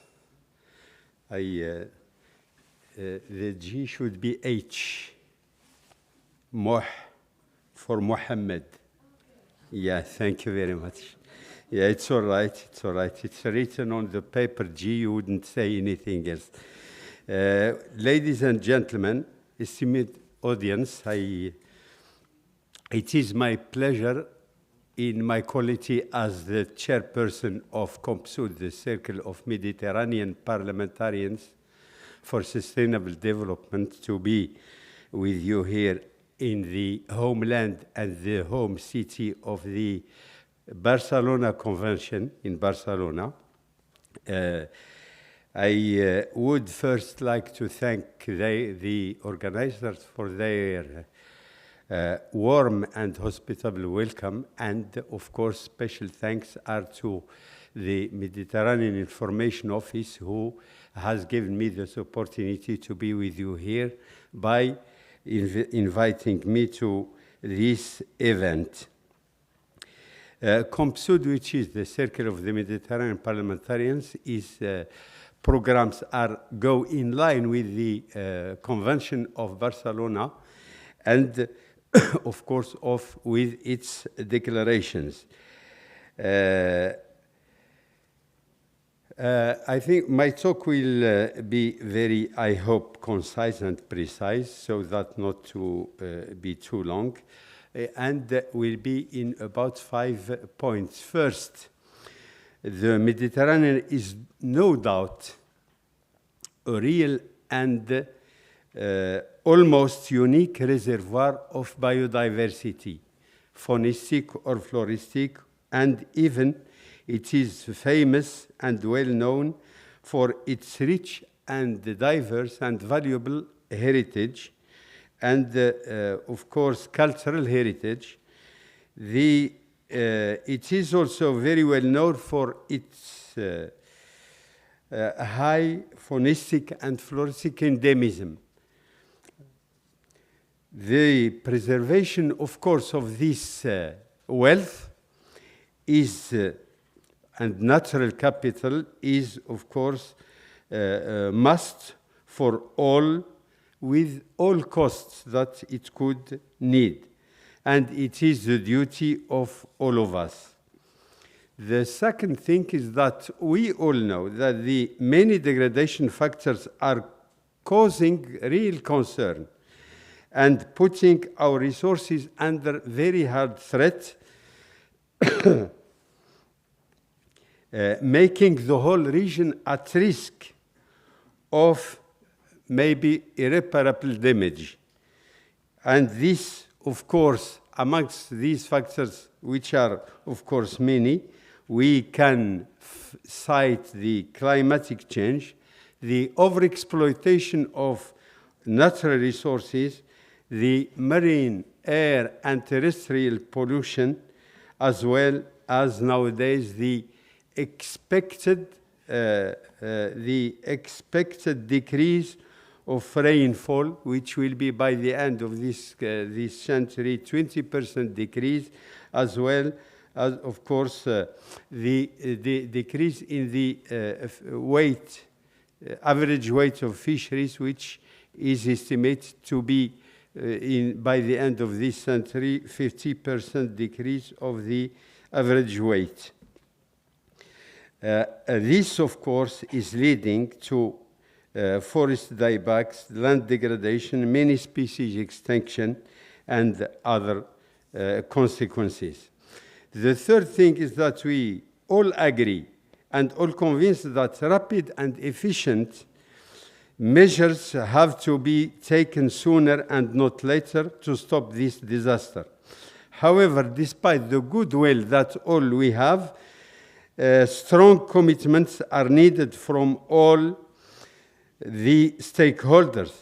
It is time to bring science and policy together and work hand in hand in order to devise scientifically based solutions to these problems and not to be far away from each other. Other things are the media. The NGO activists must devote much more time and efforts to this issue. The different partners are needed today. Different partners are needed today and more than ever to join efforts on both sides of the Mediterranean. On both sides, because as you know, the degradation doesn't have any geographical limits. If really we are to succeed, here we should stress that the education for sustainable development is a key thing for our success. The other thing is that we believe that the parliaments are essential and their role being the legislative body, of course, the legislative being the ones who guide the governments and the ones who control the governments, I think their role is very crucial in linking international commitments to regional policies and foster multilateralism to counteract common challenges. Last but not least, COMPSUD, which is the circle I am representing, of course, due to its tight links with regional governments, with NGOs, with media and academia and the wide public, as well as with the projects and processes, it gives it a privileged position to provide a collaborative framework to open public dialogue on challenges, impacts, and solutions that could contribute to the success of such conservation projects. Concerning MPAs, I think for Morocco, I hope that someone is here from Morocco, representing Morocco. But anyway, you know that our coastline exceeds 3,500 kilometers, of which around 500 to 600 kilometers in the Mediterranean area.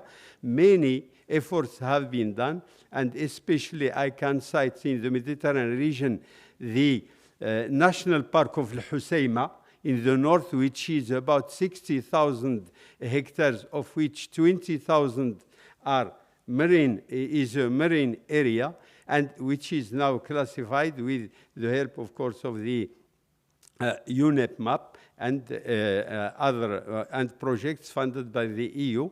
And now there is a hard work to have a network of other MPAs, marine protected areas in the Mediterranean, according to what is done. And I think the two projects can be a very good guideline to other projects, both in the north and the south of the Mediterranean. And I wish you a successful workshop, and thank you very much.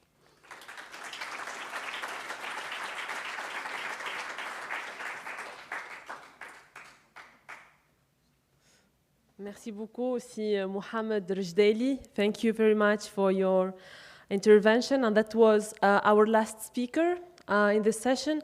Now we would like to open the floor to all of you.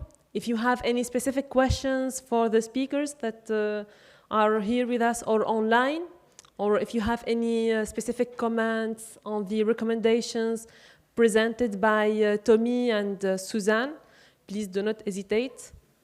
Not everybody on the same time, please. One by one.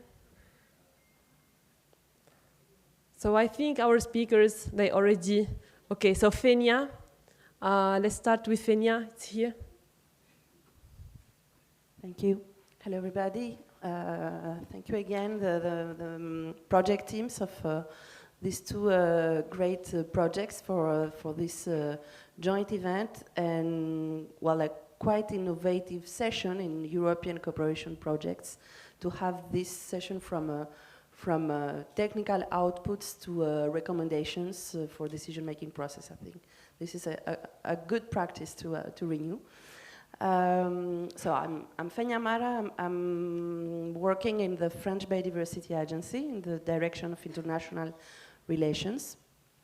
And I have a question or a suggestion relative to the one of the suggestions that was to have MPAs like climate sentinel around the Mediterranean Sea.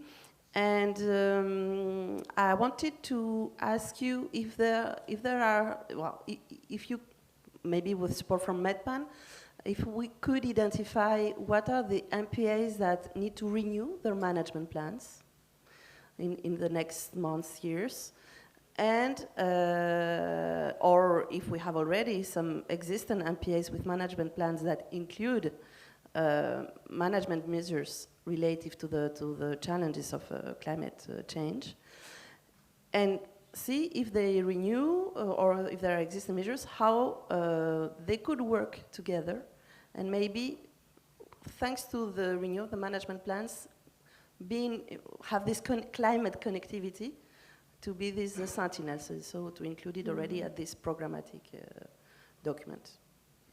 Yeah. Okay. That's all. Yeah. Thank you, Fenia. Well, if you wish, I can answer a part of that questions at the SPARAC of the Barcelona Convention, and then I give the floor to MedPan because I mean they have a lot to say about that, I think. So for us, for example, within the program of work of the SPARAC, we have in contact with the countries, and we are, I mean, in the discussion with them, we identify some of the MPAs in the countries, mainly in the, I mean, in the south of the Mediterranean, so from Morocco to Turkey, and we have some projects, and within these projects, we actually, for example, now in the project I'm working in, the IMAP MPA project, that is funded also by the EU, we are creating some management plans for MPAs or future MPAs that they do not have, or we are updating some of the management plans. They were elaborated like 20 years ago, so we need an update. And then I think I will give the floor to MedPan to, if they wish, because I know they, from time to time, they, I mean, like send a beautiful questionnaire to all their managers. Maybe one of the questions could be if they have, and the dates, etc. So Suzanne, please. Thank you, Asma, and thank you for your question, Fenia. And Mr. the Ambassador provided those numbers when he started today the session with, you know, only 4% of the surface of MPA that have a management plan, but those that implement it is even less than 1%. So there's room for improvement. There's a lot of room for improvement. So I would say that the priority is first to ensure to provide the support for MPAs to develop their management plan, implement it, and then in the meantime, also for those that have that, you know, support also the to update the management plan, taking into account these new challenges. And MPAs are already, you know, exchanging among themselves about, you know, how can they update management plan, taking into account, you know, a changing ecosystem, and how, you know, they allow their activities to be flexible enough so they can put them in place in the future.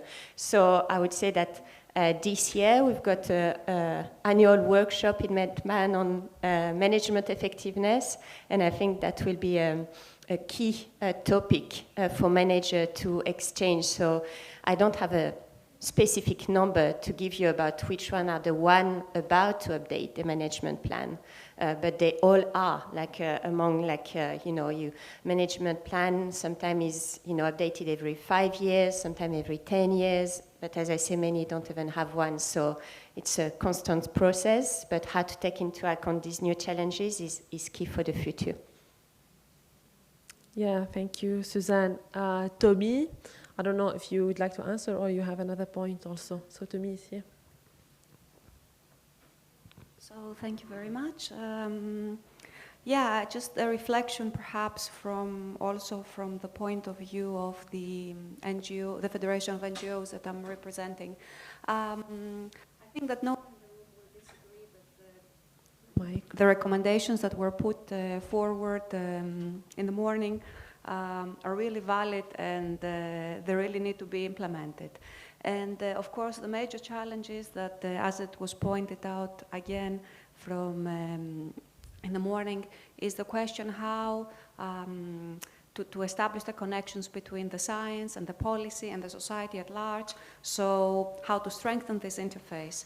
And it is more like, not necessarily a question that I would like, but more like a reflection that all perhaps could keep in mind while attending this event of what could we do on within our daily scope of work in terms of strengthening this interface. Because, yeah, bringing the different stakeholders together is a good, solid starting point. We have been doing that for quite a few years, bringing different projects together. Maybe in the past it was not being done so frequently, but now it is happening. Having everyone in the room is happening. So what could, for example, a policymaker at the highest level do in order to, what kind of change could they make in order to strengthen this kind of results, try to endorse all these discussions that we are making? Or what could an NGO do on the other side differently? This is what I mean. What kind of changes should we initiate in order to be able to strengthen the science policy society interface? And I think that this requires, a large change at every level, from the way that decision makers request the information. It cannot be, sorry if I sound a bit harsh, but it cannot be 5 bullet points on what they should be doing and commit to these 5 bullet points and do them. On the other side, also, from the point of view of science, we cannot elaborate, 500 pages reports and expect that this will have an impact at the end of the day. So obviously, we need to learn how to speak the same language somehow. It is not all easy. It's easier said than done. But and in general, to try and really do the work in order to operationalize all these things that all of us agree. I don't think that there is anyone in the room that disagrees. Yes, we could use maybe different words, but at the end of the day, the essence is the same. Thank you. Yes, thank you, Tommy. I mean, it's an important question that that Tommy raised, and also the objective of this interaction with you. What can you do in your daily job or in the future, for example, to help achieving and implementing those recommendations, in keeping in mind that we would like to change the situation for a better planet, for the better Mediterranean, for a better ecosystem. So I think Al-Mokhtar, you would like to react? And then the miss just before you, I think, she also raised her hand. Yeah. Okay, thank you, Asma, and really thank you very much for all the presenters for this excellent presentations and a lot of information. For the recommendations, really that all time that we have recommendations that because we are thinking there are some impacts from human activities on our seas and in the MPAs in general, but on the other hand, that we have another impact, sometimes it came from the MPA for the local communities. So we should think really in another way. I need to add something, maybe because I moved from Ministry of Environment to the Human Rights Council, so I will talk about that, because we are facing a lot of challenges, like climate change, which will affect the local communities and also indigenous people at this hotspots in this world. And also there are another challenges which is in our Mediterranean, it's in immigration. It's really make a lot of problems with the MBAs and in general. So I hope that we have just one recommendation that it's have in a title, it's an MBAs and maybe human rights, MBAs and maybe indigenous people or local communities and their rights. So it will be really very important to build the trust with the local communities and indigenous people at that time, and we will go directly to our aim because really I believe that the local communities, they are the key of MBAs to have an effective management. Thank you. Yeah. Thank you, Al-Mukhtar. Indeed, I think also it's could be like a key point. For example, I know in Al-Husayma, in Morocco, Al-Husayma or Jbal Moussa, there are also some like local communities that are there that they are really the key to enter to that MPA and to do, to change the situation, to do something good for the MPA. So we should take into account the local communities that are there. So yeah. Please introduce yourself and where. Daniela Minetti, Regione Liguria. Protected areas in inland and in marine. And I completely agree with you about the role of local community and of the trust of the local community in charge. Enforce their own point of view in order to, they have a capability to do something positive and positive effect of their own and not just only negative effect. And we have to encourage this kind of point of view. And the second point is we have to enlarge the culture and the work with the other technician, because they have economists that are working with us with a new instrument, and they have are built something new for a new model that we want. We have a new architect that are thinking, for example, in Bauhaus strategy of Europe, in order to change completely the policy of use of the land, of the territory, and also the sea, and also the coast. And so we have to enlarge our capacity to work in an interdisciplinarity way, because we have enforced the instrument of the other. We have to enforce the instrument of ecological world, it is important, and monitoring and so on. But we have to enforce their own world, because they are changing, and we have to work with them to change all the model. And our experience is in this way, and we have some interesting result in inland part of protected areas, but also on the sea, that it's more difficult because there is more pressure. But it's possible to have the results also in this way. Yeah, thank you very much. We also have some participants online. I don't know if there are any comments or questions so far. Otherwise, Joachim? Yes, I don't want to take more time before the coffee break, but I have a proposal for you that maybe we can discuss during the coffee break about how to make this Sentinel, MPA Sentinel for climate change, and how we can implement this. And maybe we could launch an initiative or challenge, I don't know, that we can make it like 100 MPH for climate. And we can take the SPAMIS network, for instance, as champions for climate change. And from this is going to be the seed that is going to permeate to the other MPAs and enhance the management. So just put some thoughts on this, and maybe we can exchange during the coffee break. Yeah. Thank you. Thank you very much. Now, I just would like to to define what are the SPAMIs. I mean, if there are some that are not really very familiar with that, they are the specially protected areas of Mediterranean importance and that are under the Barcelona Convention. So they could be, yes, a good proposal, maybe the champion, or I mean, like a pilot Sentinel, for example, related to the climate change monitoring, etc. So yeah, do we take, because I have Mr. Back then, maybe the last intervention and then we go to the coffee break? A very last comment from my side. I'm Ernesto Azzurro. I've been working with in leading the communication and work package in the MPA-Engage project. And about a reflection about this proposal of Kim about proposing the network of Mediterranean MPAs as sentinel sites.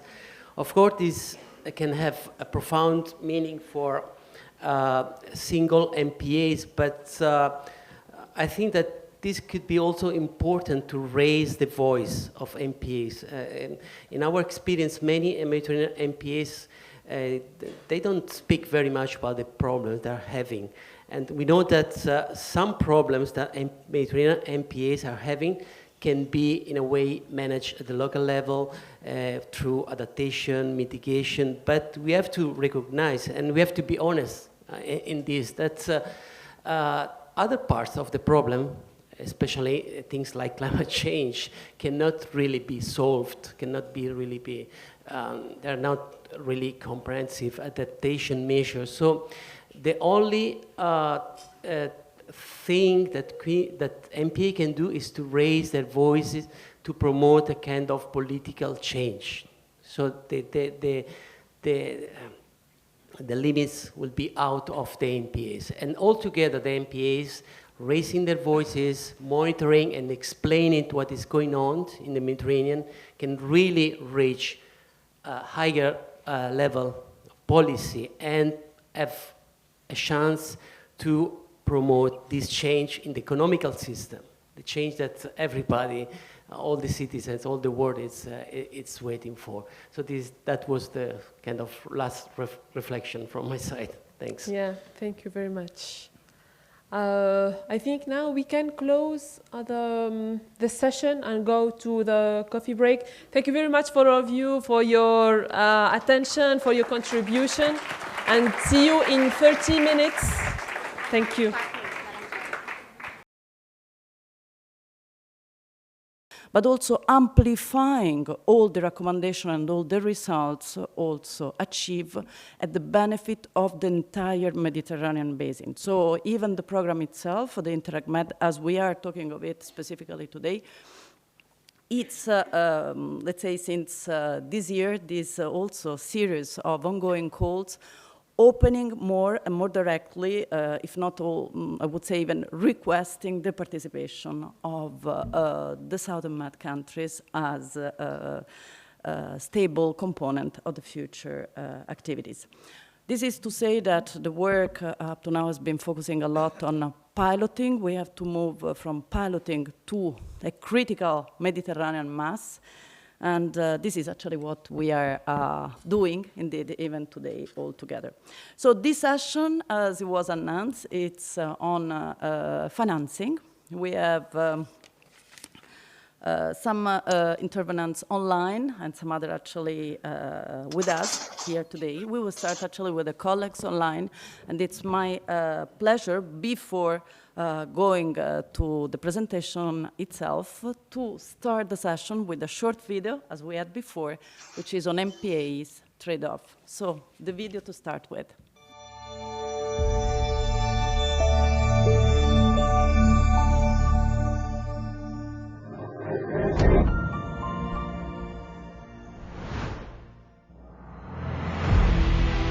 Our marine environment provides us with many goods and services. Natural capital accounting is a methodology that helps us visualize all this and provides us with information to take action to protect and improve our environment. The mix of marine habitats and species is our natural capital. The healthier it is, the more benefits and services we get. In 2020, we started a natural capital accounting study of the marine reserve of Levante Cala Rajada in eastern Mallorca, Spain, covering only 11,286 hectares. This marine protected area generates goods and services worth 4.8 million every year, €10 of benefits for every euro invested. Investing in marine protected areas pays off.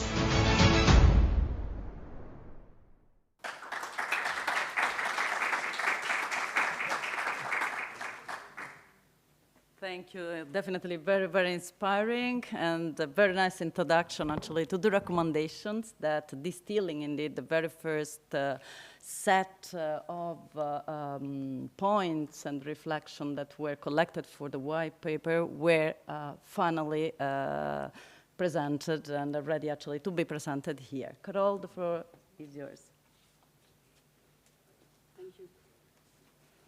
Thank you so much, and what a great introduction, because what we have to deal with is it's not actually funding, it's investing in nature, investing in marine protected area to sustain and maintain the wonders of ecological services that we as individuals we benefit from, but as well all the different private economical sectors. So as we say, most of the time, a map is a lot more efficient than long geopolitical, I would say, lecture or discussion. And it's the same with the drawing of Yorgos, as you can see here. It's an amazing way of capturing our discussion we had the last 2 days in Palma. And as you can see, we discussed definitely about what we could do, what we could learn from the different activities we develop in the two different projects, and what are the key recommendations. So as you can see, we had a very vivid discussion, a lot of comments, and we have exchanged about what are the tools, such as the business plans, or what are the key ways or approach we should further develop, such as how we could better communicate the importance of the economic value of marine ecosystem, but as well marine protected areas, so that we can go further. So I will present you in a nutshell the key recommendation we discuss. As you know, we have elaborated on the basis of the two projects 14 recommendations related to sustainable funding of marine conservation, but as well as strengthening cooperation in the Mediterranean regions.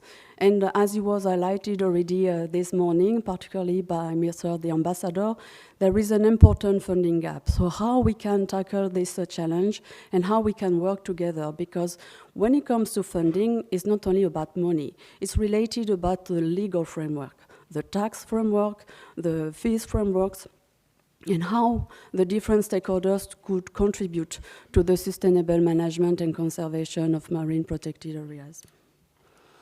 So in a nutshell, I will present a set of 5 recommendations related to funding.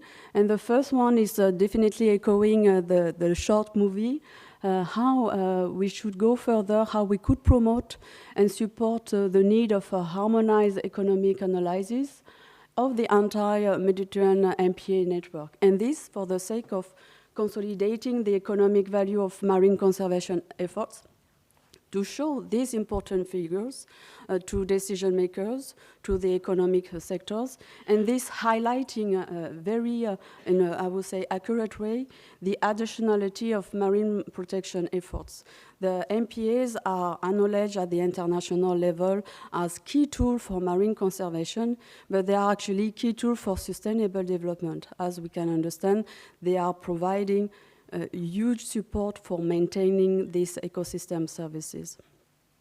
The second recommendation is linked regarding the funding needs, because if we have big figures at the regional level, there is still a lot to do in order to better know how much is needed at the national level, but as well the local level, to really support an effective management of marine protected areas. So we need to conduct all this assessment to know in a more sharp way how much is needed. And this not only actually to provide more boats to make the surveillance, but to invest again in the human capital. It was stressed this morning, the value of the network lies in the human capital, the people meeting, exchanging together, but it's the same in the management of marine protected area. We do need staff, we need more people in order to make it working. The following recommendations are related to, I would say, financial engineering, because we need to go further in terms of innovation to find new ways and to find ways to diversify as well the source of incomes for marine protected area. So as part of our discussion in Palma, a keyword, fees, was several times mentioned. Currently, some countries have put in place a fee system. Nevertheless, they still need to be improved. And as I mentioned in Palma, I had a very interesting discussion with the National Park of Porcro, who told us we have already a tax that is dedicated to sustainable tourism, but we cannot use as much as we would like to do this tax because it helps us to invest, for instance, in material, in boat, but we cannot use this money in human resources, while we do need more people at sea. So the whole point here is to see how we can work with decision makers, for instance, Parliament, to be our champion and to see how they can improve their legal framework to really enable the potential of the fee system to help MPAs to capture revenue in order to address their needs and all their needs, including human resources needs. The second recommendation linked to innovative finance is directly targeting the Med Fund. We have this great chance and luck to have a dedicated conservation trust fund in the regions.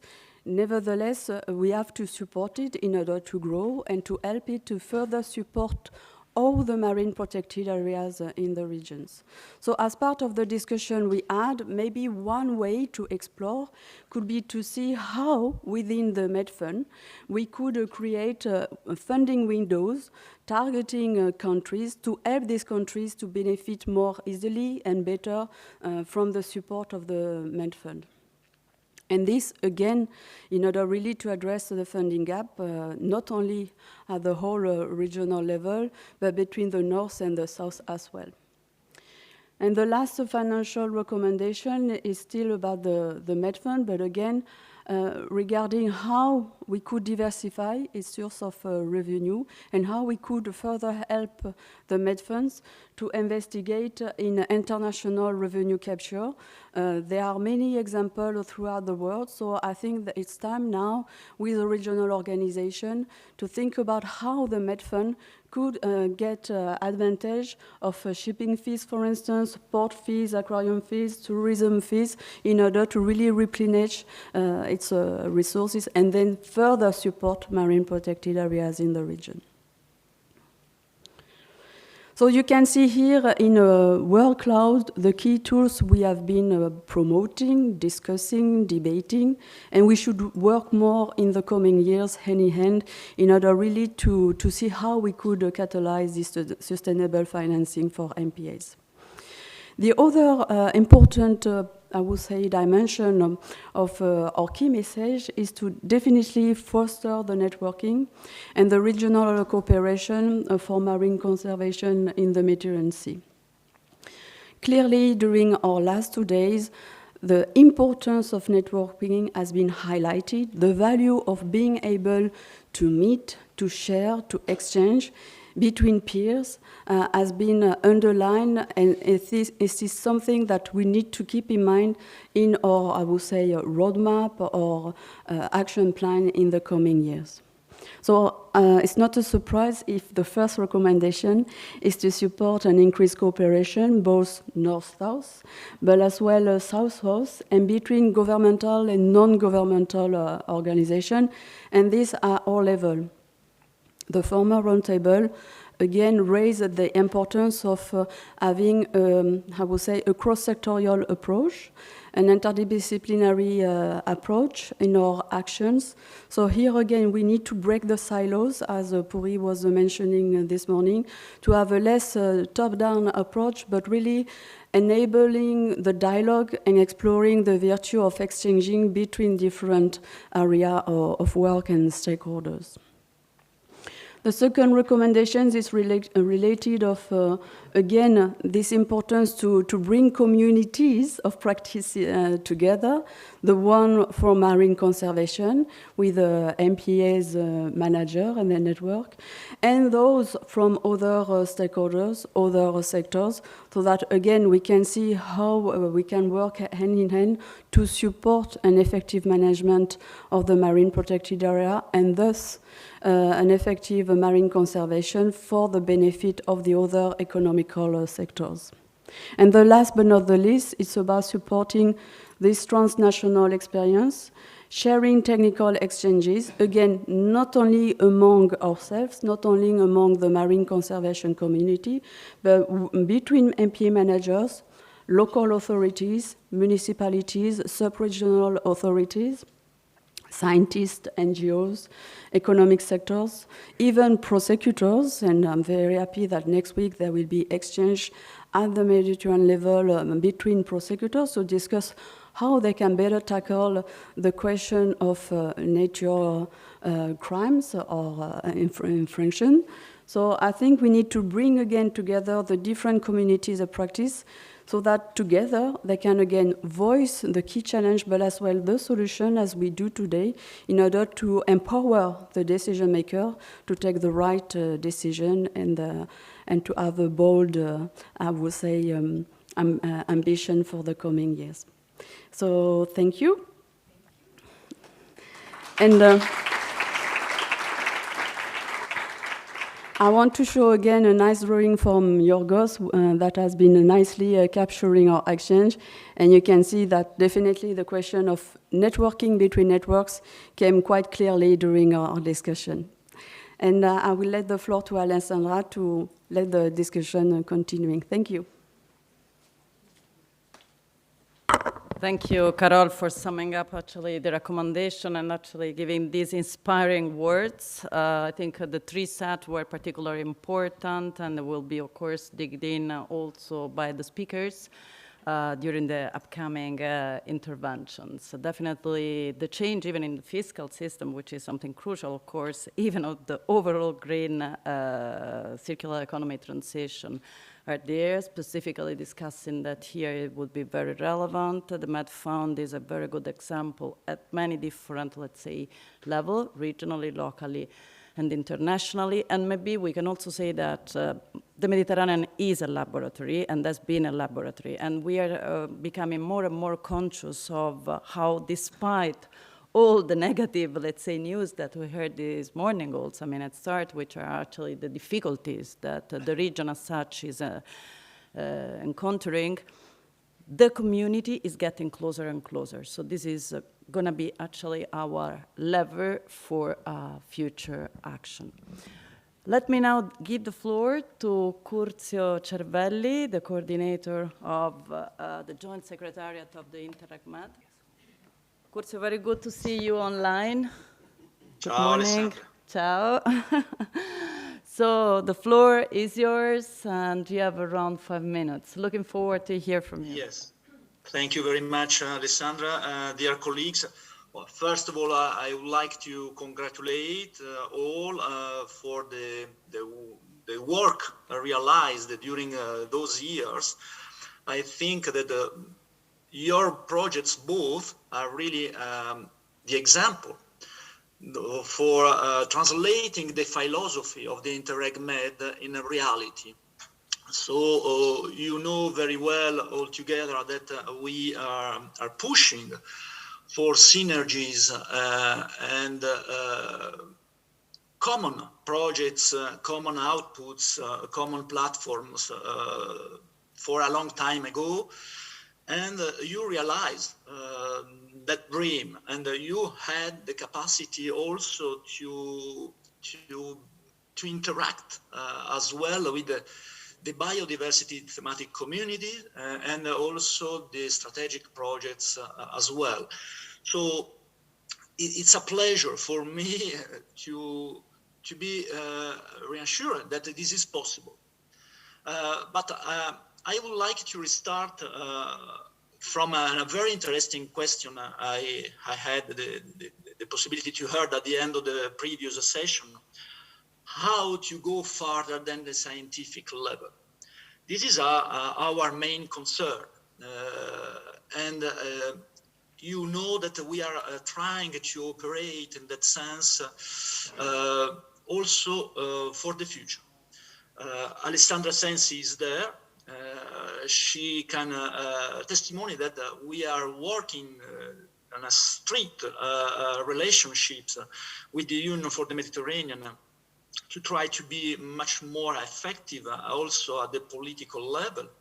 But not only, we are working with all other programs, intervening in the Mediterranean area, in particular for the future with Next Med, in order to be able also to reach the south shore of the Mediterranean area, because as Mediterranean program, we have a very important lack on our capacities to influence different territories. We have not included in our eligible area the south side of the Mediterranean Sea. So we are trying from our side as program to go out, to be able to reach external stakeholders, external actors. Once we started in 2008 for the first programming period, we managed as Région Provence-Alpes-Côte d'Azur. The problem was for us only to be able to manage money, funds, in a correct way. This is the first concern, of course. During 14-20, it was important to create synergies within the program, among projects. The idea of the horizontal projects, the thematic communities, I think was the best one we had in order to offer you, as requested in the previous program in 2007-13, to know each other. And it has been done. Also, and you are proving that now, today. In the future, what else? The idea is really to be able to work all together like a single program in the same Mediterranean area, including political and technical aspects, sides, officials, promoters, stakeholders. It's not good for us to continue to work in silos, one by one. We need to create synergies and to integrate results coming from thematic programs managed by the European Commission directly, or other Interreg programs, PRIMA as well, initiatives.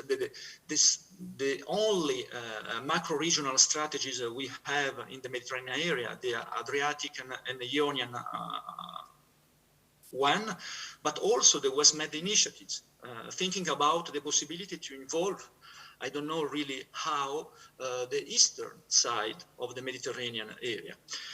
So what is important for us, trying to answer to the question I had heard this morning, is to continue to work in the same way, but open our mind to different targets and stakeholders. This is our task, of course, but we cannot do that alone. I'm we are trying to involve differently also the national contact points, the country representatives. I think we are reaching and achieving the maximum we can produce as a managing authority and joint secretariat. And you probably already did your maximum, you already produced your maximum effort as a project. What is important now for us, for me, is to be able, also with the help of Interact, to involve directly country representatives in European institutions, different European institutions, not only based in Brussels. Of course, this is the minimum requirement, but also to be able to involve probably the European Investment Bank or other similar bodies. This is why we tried, I hope, to conceive a new architecture, especially on governance issues, proposing you the ISO 1 side of the program as the new tool in order to gather your future results starting from the present, not forgetting the present, creating a bridge from the 14-20 period towards 21-27, in order also to have some institutional messengers, the institutional dialogue projects, having like a target, the main target, external institutions.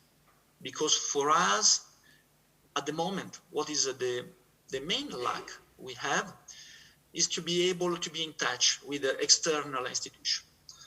It was important to experiment a new pilot project like Panorama Med, because despite some difficulties that maybe you know or you are aware,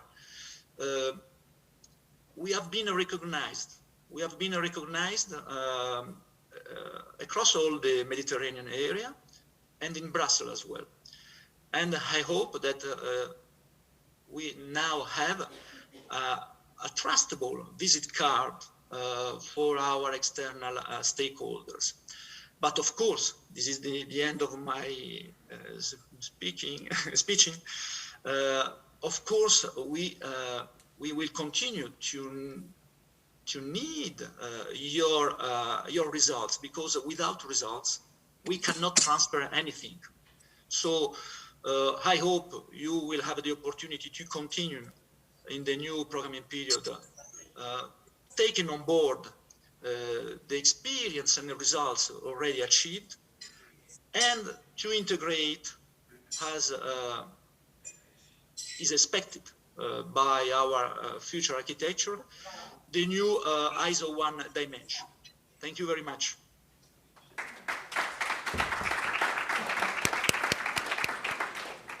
Many thanks, Curzio. Really, you have been able to sum up a lot of important steps indeed done during this period. You refer indeed to the coordination with other programs in the region. You somehow answered also to the question related to sustainability, which of course comes as part of this dialogue that you are referring to, which is done also at regional level among the different, let's say, institutions. You also indeed refer to the governance projects and activities that are going to be launched for the 21-27 as follow-up of this, as you said, exercise that Panorama Med was, which is, however, indeed bringing a lot of important, let's say, lines of action for the years to come. You referred also to the involvement of the banks. We indeed remind the fact that next week we will have an important meeting here in Barcelona, the UFM Blue Finance Conference. Among the various issues to be tackled, indeed, there will be the investment the investments themselves, and it's very important to have your contribution there, especially in relation to this somehow new concept for the bank of restoration, what restoration can mean in terms of investments. You refer, of course, to the financial, but also to the human investment. So these are all type of consideration that will be very important to bring next week. Thank you very much, Curzio. Thank you.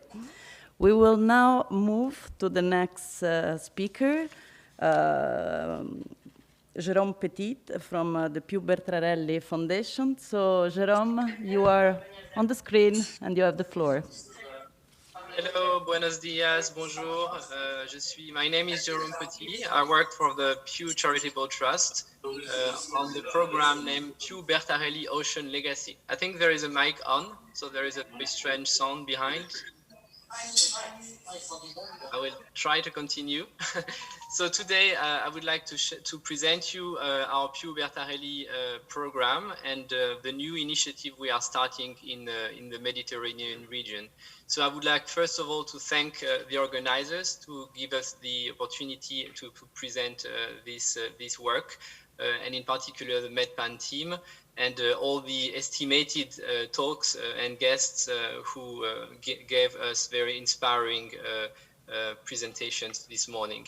So let me share my screen to present you a presentation I have prepared. Hopefully this is going to work. Is it working for you? Yes, perfect. Okay. So it's not the beginning, sorry, of the presentation. Let me start to the beginning. Here we are. Okay, so first of all, I'd like to present the Piu Bertarelli Ocean Legacy Program. So this program has started actually in 2005, and the objective is to promote the designation and the management of highly and fully protected MPAs. So we concentrated from the beginning on no-take area because we are a science-based organization, and we know that highly protected MPA brings the highest benefits, ecological benefits, and also social and economic benefits. So this is why we've started from 2005 to concentrate on this particular category of MPA. We have a budget of $60 million from 2017 to 2027. And the activities we are supporting are community involvement. We always have a bottom-up approach, working with the mayors, with the associations, with the people on the ground, in order to create some scenarios and to propose some MPA maps to the decision makers. So we work with NGO coalitions, we work on science, we do science expeditions, we do a lot of advocacy with the decision makers, of course, and communication such as documentaries or any kind of communication which can put an area on the map and create an interest for its protection. So the first results of this program from its start in 2005 is the contribution to the creation of about 9 million square kilometers of highly protected areas around the world. So we're very happy to have contributed to these designations. So where do we work? We work in 25 different sites all around the globe. So mostly in the Pacific, Western and Eastern Pacific region. We also have a program in the Southern Ocean around Antarctica, but also in many different overseas territories of France and the UK mostly. And as I said, we are starting this year a new initiative in the Med area. So this is what I will present now. We are very excited to start this initiative. It's very new for us.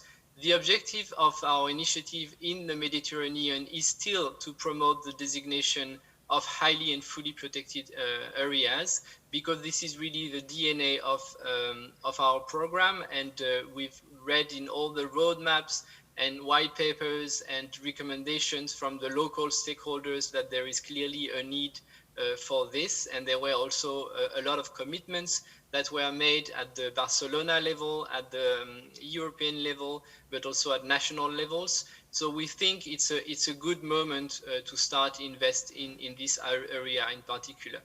We have a budget of $5 million for 5 years, and we will work through a grant-making approach. Most of our budget will be actually used as grants and partnerships with local stakeholders, because we are very new to the Med area. So we arrive with a very humble approach, and we really rely on the expertise of the people who, such as you in the room and most of you listening, who really have the expertise and knows the area perfectly. So why did we invest in the Med? Because we all know it's a biological hotspot with about 7% of the marine species concentrated in less than 1% of the waters. There are numerous threats: climate change, pollution, overfishing. We've all identified the financing gap and the lack of funding. We consider it's complementary with our other sites. So far, we've mostly worked in remote areas with limited human pressures. We know that the Med situation is completely different, with much more complexity and working on much smaller areas. So we think that in order to be able to tackle the 30% target at the international level, we need to be able to work in that kind of areas as well. We also consider that the Med area could be an area for Donna Bertarelli, who's a founder of our program, and she's an entrepreneur, she's a sailor, she's also a patron of IUCN, and she's originally from Italy, so she could hopefully help us playing the role of an ambassador for the region. And we all also agreed that the level of protection of the Med area is currently very low, and I will just show you this map of the highly and fully protected areas currently in the Med, which represent only 0.23% of the area.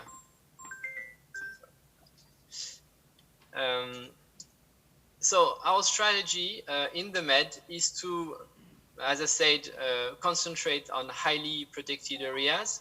And we have 4 different components in our strategy. So the first one is to promote the creation of new highly and fully protected MPAs. The second one is to promote a higher level of protection in the existing MPAs. The third one is really to concentrate on connectivity. We consider that connectivity between the MPAs is also key. And the fourth one is to promote an efficient collaboration between stakeholders and to support coalitions of NGOs and of stakeholders. So I will very quickly present you our action plan for 2022.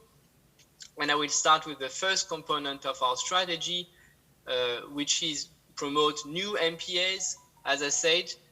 So we consider that we still need some analysis of what can be done. So we will do a scoping study mixing the ecological opportunities with the human dimensions, the commitments, political commitments that were made in order to create a map of concrete areas where we can work. But we also want to do some learning by doing. So we, from the beginning, want to concentrate on one particular area, which is the Strait of Sicily, that we've identified as a key potential area for high protection. We will work, as I said, as our second component on trying to enhance the level of protection of MPAs through different approach. And the first approach we'd like to do is to do a launch for small grants, specifically on high protection, and also to work through an NGO alliance at the EU level, because we consider it's important to have a link with the EU institutions. So I don't give you here the name of the partners we've identified for all these initiatives, because nothing has been signed, so I can't really give the names, but we are in constant dialogue with all these partners.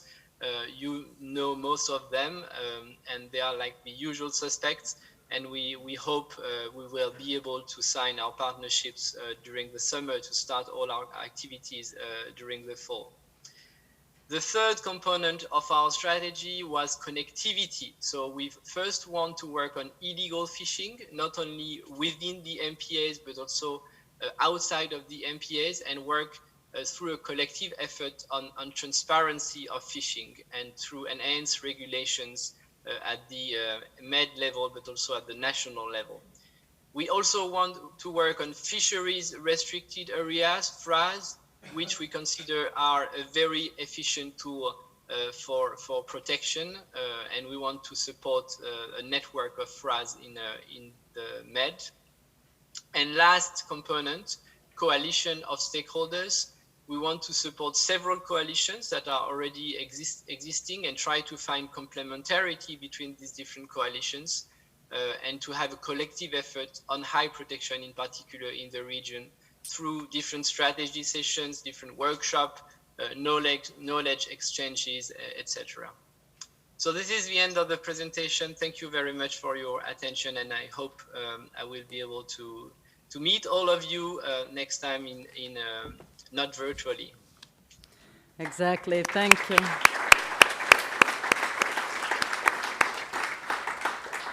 Thank you, Jérôme, for having illustrated actually your upcoming efforts. Definitely very welcome, and we also look forward to meet you in person at the next opportunity. I mean, through all these activities, of course, this will be very soon possible. Please stay with us, because for sure there will be some more questions also from the colleagues at the end of the session. And in between, we'll move actually to our colleague from CPRM, the Conference of Peripheral Maritime Region, Jordi, very close partner, very active partner in the region. So please, the floor is yours to illustrate us how CPRM, through its, let's say, more local dimension, is actually connecting to the other actors of the region. Thank you.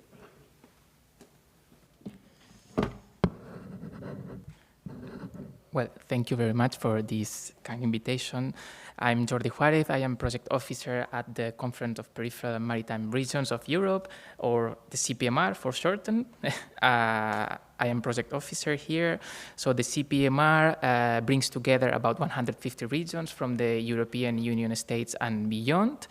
And our main work focuses on social, economic, and territorial cohesion, but also maritime policy, blue economy, and accessibility. And we work through 6 geographical commissions. So here I'm representing the Inter-Mediterranean Commission. Regarding the activities and the initiative of the CPMR in relation with the topic of this round table, so the Inter-Mediterranean Commission supports regional authorities' efforts to improve the European Union regulations and Mediterranean agreements, in particular on maritime and transport policies to foster this multi-level governance and ensure that regions have this key role in national and EU levels, and we work to strengthening this integrated maritime approach in the basin. We try to support for the development of this sustainable blue economy in the whole Mediterranean, and we also advocate for the extension of the European Green Deal to this maritime dimension by enhancing biodiversity protection and also tackling pollution at sea. So we have a working group dedicated to this integrated maritime policy, and we are also involved in many cooperation projects that many of you will know. I'll short present them now. Some of the former projects that we have related with the topic were SIM West Med, SIM NORAD, which developed case studies on cross-border cooperation, and they included a case on the topic of taking protected areas into account for MSP, Marine Spatial Planning, and the findings suggested that MPAs can serve as a spatial measuring tool for the regulation of uses, as they encompass various conservation methods which can sustain this coexistence of activities and multiple uses of the sea. there being a management special measure which sets rules for maritime sectors. We are also involved in MBPC, the Mediterranean Biodiversity Protection, which is this horizontal project in which both of these modular projects are inside. We are a community working together for environmental sustainability and biodiversity protection mainly. We work with different approaches, collaborative approaches, governance mechanism, tools, and so on. But we are also involved in others related to blue economy, such as blue growth community, and also tourism ones, which are also a hotspot, let's say, here in the Mediterranean. Sustainable tourism community, Edit Data, Wintermed, and Destimate. Some of the upcoming projects that will come very soon, we have one which is called Prep for Blue, which will involve citizens, which is very key, and stakeholders for the regeneration and zero pollution of marine and water ecosystems, and this decarbonization of the blue economy. Also Regina MSP, which will aim at improve the participation of regions as well as local authorities and stakeholders in development of the implementation of marine spatial planning, and probably some others from the Interreg Med program. So regarding the reactions to the key policy recommendations that were presented before, and also how can the CPMR and concretely the Inter-Mediterranean Commission support to this implementation. So, we are all here and we all agree that all the ecological consequences of the overexploitation of marine resources added to the effects of climate change cannot be ignored anymore, and it's necessary to address these challenges from a multi-level perspective and including all the different stakeholders, not only public but also private. And in this sense, local and regional authorities play an important role because they ensure this territorial and proximity diplomacy, complementary what the states offer. We also have here Med cities that will be later on here. And also sustainable financing opportunities are essential to reach this objective, these targets of biodiversity protection. Projects can be a good way to catalyze these funds, but we need to see it in a long term, let's say. So we need the support of private stakeholders after their end, because otherwise we will not be able to capitalize on this. So long-term and sustainable financing should be very, very much considered, which I think that it's already being considered. But so in this sense, and more efforts need to be done to better integrate this multi-level governance mechanism and reach and work towards more conservationist policies and marine ecosystems protection and conservation.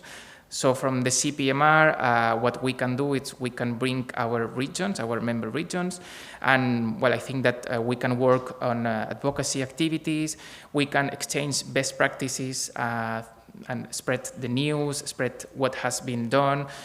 Not only best practices, but also maybe bad practices. So because that way people, they don't need to spend time in doing something that maybe is not working, or they can improve it somehow. We can also work through projects. We can act like a pool where people, regions in this case, can see what are the projects that will come and what are the areas that they would like to work on. And also think tank activities, conferences and seminars, which we are very, very active, and many of you will know, and also some capacity building actions that may help to this implementation. So that was my presentation. Thank you very much for your attention. Thank you. Thank you very much, Jordi, for underlining the importance indeed of the efforts done by CPRM with respect to multi-level governance. I have to say that CPRM has been very receptive also to the recommendation by the 42 UFM countries with respect to the ministerial declaration themselves. In fact, in particular, the one on blue economy, as you mentioned, as soon as the declaration were approved, CPRM reacted by setting up actually this task force also that you mentioned of region, which are by now, let's say, a reference interlocutor on all the related blue economy matters, which go beyond marine protected areas, but that of course tackle also marine protected areas into this wider perspective. I would just say that in relation, to your point when you say projects can be a good way to catalyze funds, it's what we said, but they need to be supported by private, and I would add also public stakeholders, because of course, I mean, they have also indeed a role to play. So thank you very much, Jordi, and now we will move actually to next presentation by Romain Renaud, who is also the director of the Med Fund. It's a very innovative fund. All of you probably already know it, but still we look forward to hear from you on the evolution of this important fund that indeed is the result of a very collaborative effort at all levels in the Mediterranean. Thank you very much, Alessandra. Good morning, or maybe good afternoon now. So just a couple of slides, maybe just to set the scene first, that I want to share with you. So the Med Fund is the first Mediterranean trust fund, in fact, dedicated fully to marine protected areas.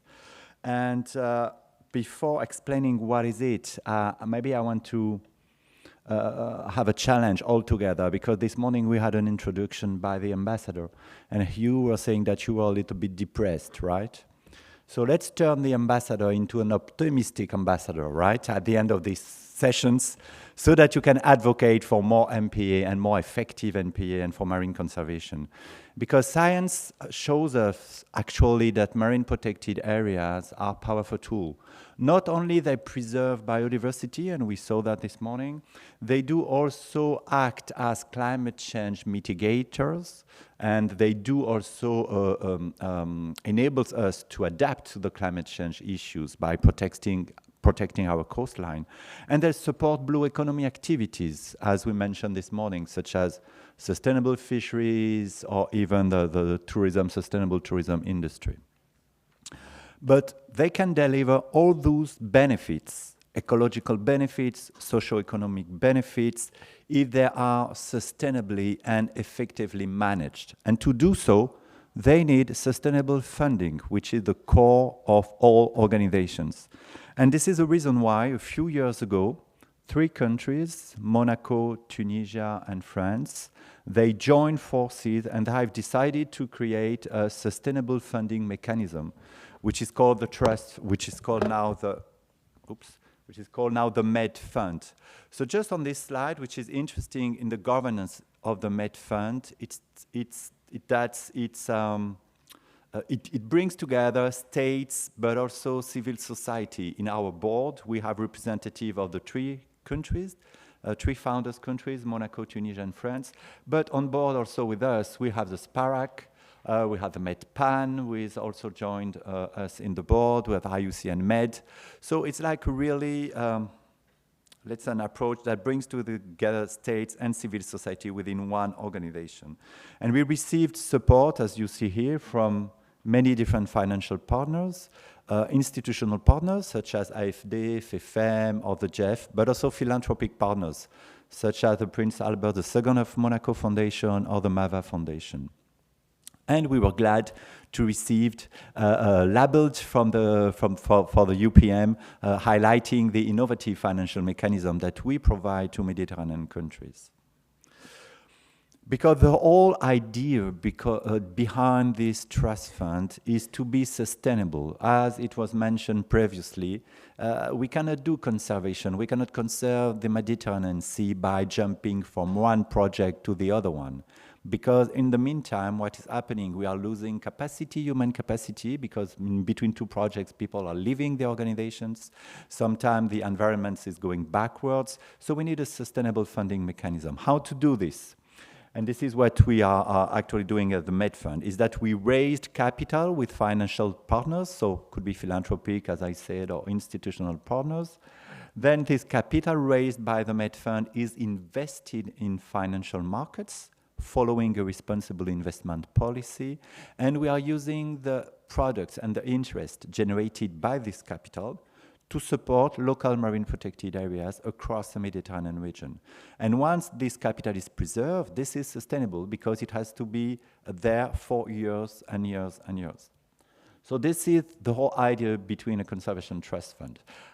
We also create, and the board has also decided to create what we are calling a sinking fund, which means that we are using each year the interest rates generated by this capital invested, but also part of the initial amount that we did invest for 10 or 15 periods of time, 10 or 15 years period of time. And we have also, as another kind of financing mechanism that we are using, and Carol, you did mention tourism fee, aquarium fees, we are using that into what we call a revolving fund, where actually we have now a network of aquariums across the Mediterranean regions. And when the visitors go in this aquarium, part of their entrance fees is dedicated to support the Med Fund. So this is like an ongoing support, and we have now like up to 5 different aquariums across the Mediterranean regions that promote at the same time marine protected areas for the general public, but also can really support financially the work done by MPA managers. So where are we now? Just to give you an idea. So to date, we are supporting 8 marine protected areas across the Mediterranean region. So almost 3,700 square kilometers. And the goal in 2025 is to reach around 20 marine protected areas across the sea. Across the Mediterranean Sea. So you can see on this map here the different MPA we are supporting. So we are supporting MPAs in Tunisia, and I'm glad to see the MPA managers from Albania and Turkey that we support here in the room. We launch call for interest, annual call for interest. So now, just for you to know, there is an annual call for interest that is open until the end of June, right? Targeting specific countries, so just go on the website, so you will have all the information, and I will be around today, so if you need any information, please let me know. We grant local NGO, but also national authority, because we believe that alliances between national authority and civil society are really key when it comes to really implement marine conservation activities. And what we fund is the day-to-day operational cost of marine protected areas in order to do the enforcement, so to have the boat that goes at sea, so we need fuel, we need rangers, especially during the summer season. Sometimes we need seasonal rangers to have more people on board to do the enforcement, but also to do, you know, the education and awareness. We also fund the scientific monitoring, and this is key, because for each marine protected areas that we are funding, we ask each one of them to select 3 conservation targets, and we are monitoring progress on those conservation targets, just to make sure that at the end of the 5 years period of time of this agreement, we can really show results, real results and real ecological benefits, because this is really key. MPAs are all about ecological and socio-economic benefits, so we need a clear indicator to convince the decision makers, right, to create more MPA and more effective MPA. And we also, of course, support the equipment, the education, the awareness on sustainable activities. So basically, this is it about the Med Fund. And as Carol was asking me, what is the link with the recommendation that we made? I think that the links are really clear. I mean, the more we got support from institutional actors, the more we got support from the private sector, the more we'll be able to fund more marine protected areas. So this is something that we really need to have in mind, is that we have the chance to have this regional mechanism now, which is quite young. We're still quite young. And so we need, the more we'll get support from the private and institutional supports and privates for Mediterranean countries, the more we'll be supporting the MPAs across the sea. So, Mr. Ambassador, I think that you will carry the message, optimistic message at the end of this morning. So more MPAs and more effective MPAs. Thanks.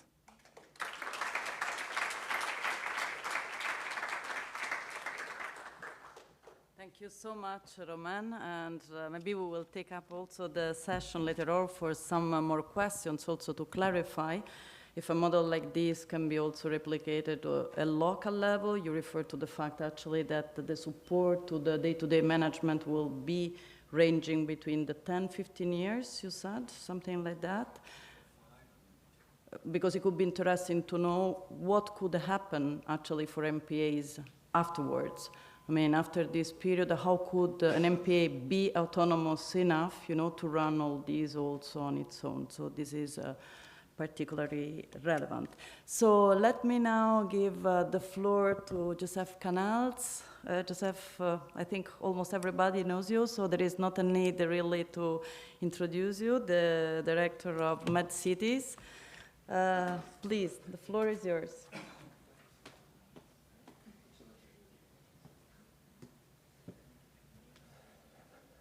Hello, good morning. Since we are in Barcelona, yesterday in Palma, and I am a Catalan, I will say some words in our mother tongue. Bon dia, moltes gràcies a tothom, i gràcies a l'Institut de Ciències del Mar per acollir-nos a casa seva. As said, good morning, thank you for the Institut de Ciències del Mar for hosting us here. Mr. Ambassador, gracias por acompañarnos todo el día. Thank you very much. I am the Secretary General of Med Cities. There is a director, so I will try to explain to you who we are and what can the local authorities provide to these areas of expertise or of knowledge. I've got to say that for me it's special to be here because I am a biologist, and so it's very sensitive to be for me to be to have the possibility to be here with all of you specialists. Who is Med Cities? Who are Med Cities? Med Cities is a network that gathers 67 municipalities from the whole region, for the whole Mediterranean region, mainly from the south and from the east, as you see, some of them from the European Union, and units of municipalities. From 91, we are based in Barcelona. We have 2 antennas in Tunisia and in Lebanon, but what we try is to work together as a local diplomacy. There are no state borders here dedicated. There are no state borders because we work together in a horizontal manner in exchanging knowledge, making projects, trying to be, and I think humbly that we do it, we try to be very useful to our member cities, to our member municipalities, to transferring knowledge, to involve them in projects, and trying to attract and to apply some of the projects. For example, we are part of the Biodiversity Protection Community Interreg Med project. We are the leaders of the communication work package, and that's why also we are very involved and engaged with you, all of you MPA-Engage, MPA networks, because we truly believe that it's so important that, and I can say that I think for my part of being a scientist, that all this knowledge, all this accumulated knowledge, it's not too well known, but all the actors that must know it, in my opinion. So when I was mayor 10 years ago, 12 years ago now, because I am a biologist and knew some of these projects, but the majority, for example, here in Catalonia, of the mayors don't know anything about these projects, this Interreg Med system. So I think that in spite that, if they know or if they don't, it's not important, but the results of this work, it's very important to transfer it, and because there are a lot of political recommendations and political instruments and tools that can be achieved not only by decision makers in the European Union, or European Commission, of course, but also in the municipalities, in sub-state governments, in regions, and in civil society maybe, because many of the things that we are trying to do is change behaviors of human population. When we are generating less waste, when we are consuming less energy, when we are moving in a different way. All, for example, the projects that Med Cities is involved in, Interreg Med projects, are about these kind of issues that requires a lot of the human engagement. So it's very important that not only local authorities, but all spheres of society are aware of this. So we are part of this chain. And because we try to be very useful to our municipalities, it's why then we feel legitimated to become a local voice, a political local voice. And that's in this sphere, in this layer is when we work together with Union for the Mediterranean.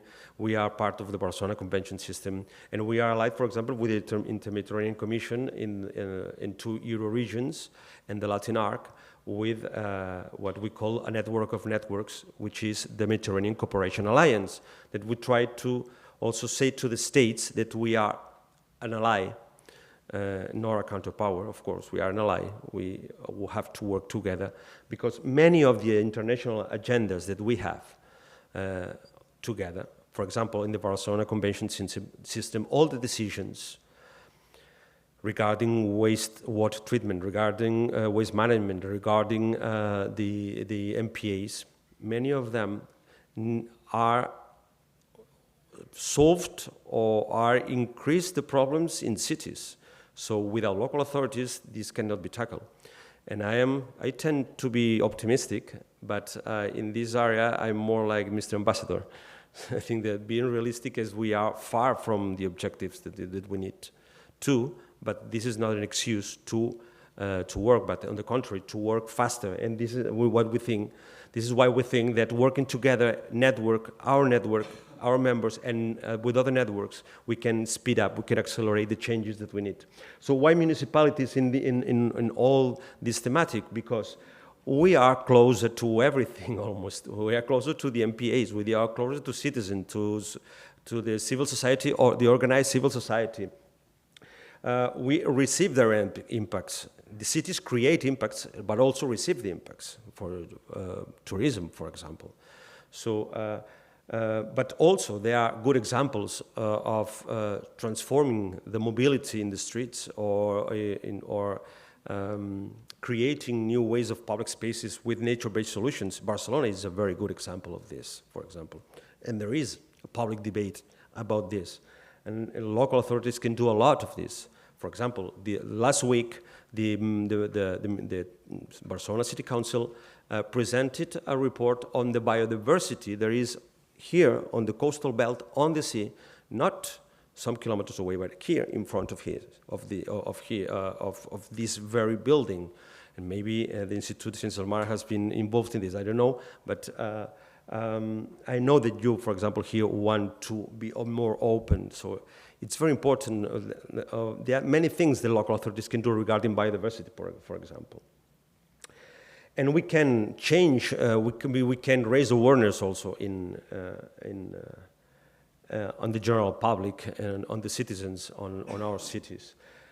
Some examples of the Med cities, the projects that were involved. This is a project regarding biodiversity, ecosystem-based management tools and practices, how we can gather all the experience, all the knowledge that is in the region regarding this approach, both on the MPAs and outside the MPAs, with 2 pilot regions in Sfax and Tira, and how can we, after that, we can scale up all this experience that we will be gathering, and how we can scale up and spread all this knowledge with the association with MedPan, and working together for that, for spreading this work, for spreading this knowledge, to try to be more actors to act and to change and to do new policies regarding this. And for example, this is a very important project, Ocean Cities, labeled by the United Nations Ocean Decade Program, with several regions of the world, on how all the stakeholders can work together to improve the perception, but also the actions to protect our oceans. And you are very welcome to visit it or to gather more information from us. Of course, we are open to this. Or for example, in engaging in transboundary actions, this encompasses 3 states, Monaco, France, in Italy, and the Pelagos Sanctuary. You know it better than me. But we also are engaged on how we can spread all this knowledge, this kind of agreements between different or among different institutions, local authorities to have signed the Pelagos Agreement. We have here a member, Genova, but we can also, near of the region, not inside, we have Marseille and Rome, for example. Of course, the impacts on the water or in the waste generation can arrive to this region, to this zone, this area. So it's very important how to engage all these political and technical actors in the local authorities, and we can do this, and we are in fact doing this kind of this role. Our commitment, you asked us for saying what can we do. I think I explained some of that, but here are some of the things that MedCities as an association, or some of our members. I know that not all of the members of MedCities are engaged, are aware of this. In fact, some of them maybe are doing policies against biodiversity. But we are a tool also for raising awareness among our members, because some of them are more engaged than others. So we are this tool, and they have the bad luck that the Secretary General is a biologist. So I try also to push a little too. We can transfer knowledge. We have adhered to the Edinburgh Declaration on how sub-state authorities are committed to the restoration and defense of biodiversity. We transfer knowledge, as I explained. We will share all the political recommendations of the Interreg Med projects we're involved in. We will share it, for example, with a Parliamentarian Assembly of the Mediterranean, with some parliaments, for example, to the Parliament of Catalonia. It's my intention to present the results there for municipalities, associations of municipalities, so we can do much more to spread this knowledge and to achieve a reaction and a change on the policies. Disseminate the experiences. We can control activities if we have the competencies. In some cases we have activities on, for example, recreational boating. I finish this. We can, as a coalition of municipalities, we can press the states for hearing us and for having be more aware of the necessities of the local authorities and being active in projects, as I said. So this is an example of the role that local authorities can do, and MedCities is doing. So we are committed with you. Thank you very much. Muchas gracias.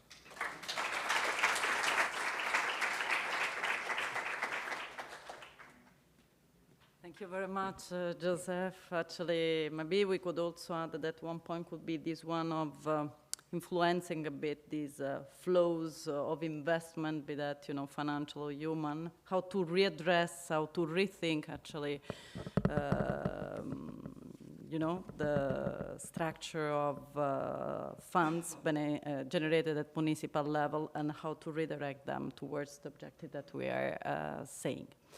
So a small change of the program, because Ambassador Albacete will have to leave us, so we'll give him actually the opportunity to close a bit earlier than the closure, because of course we will want to continue also with an exchange with you, but really we have been very grateful of your participation throughout the morning. So the floor is yours.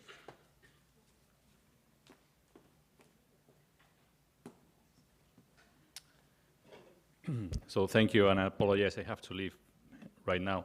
I need 2 minutes of your attention.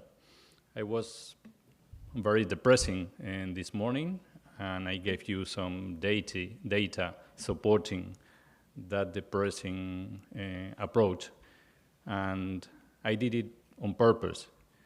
I think that the dramatic reading of the Mediterranean is needed for 2 reasons.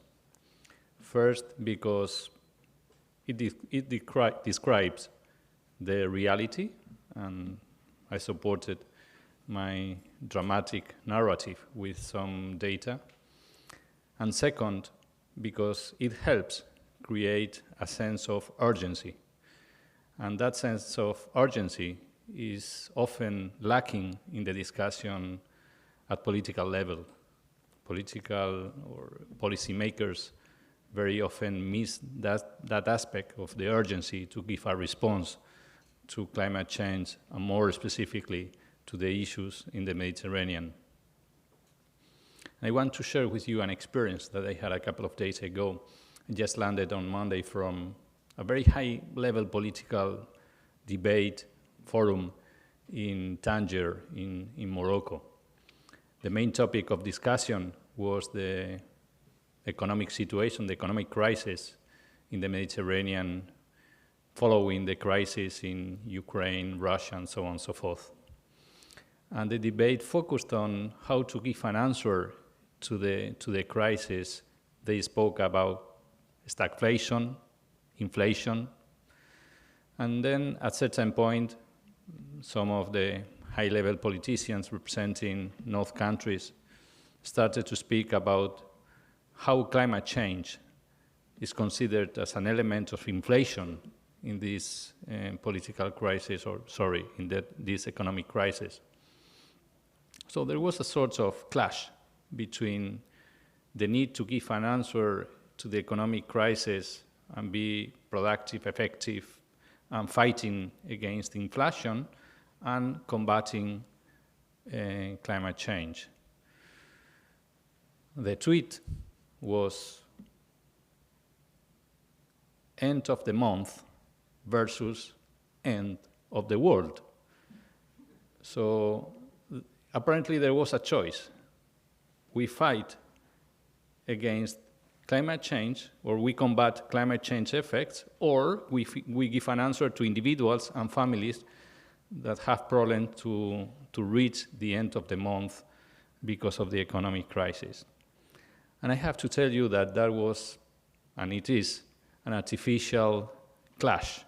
I think politicians have to give an answer to the climate change as well as give an answer to all of us in terms of our economic difficulties or day-to-day problems. I fight it, or let's say I was part in that debate claiming for an answer to climate change and not to dismiss the importance of climate change as if there was an option. I think that option does not exist. This crisis is the right moment to give an answer to climate change. So that is my commitment with you today, is to give volume to your recommendations, to your statements, to the debates and discussions that you have had today, and to bring them, if I have that opportunity, through the Union for the Mediterranean at political level in the political discussions, but transmitting that aspect of urgency for climate change. And if I have to do it through that dramatic narrative of the situation in the Mediterranean, I think it's fair using that. Thank you very much.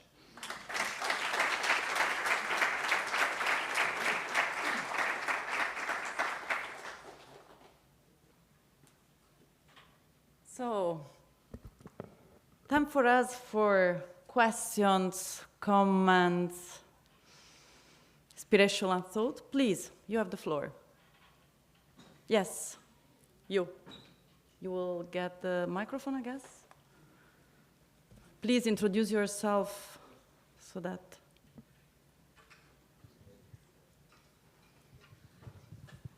Thank you.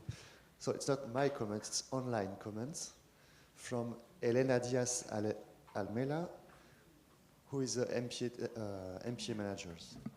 And she's saying one different comments.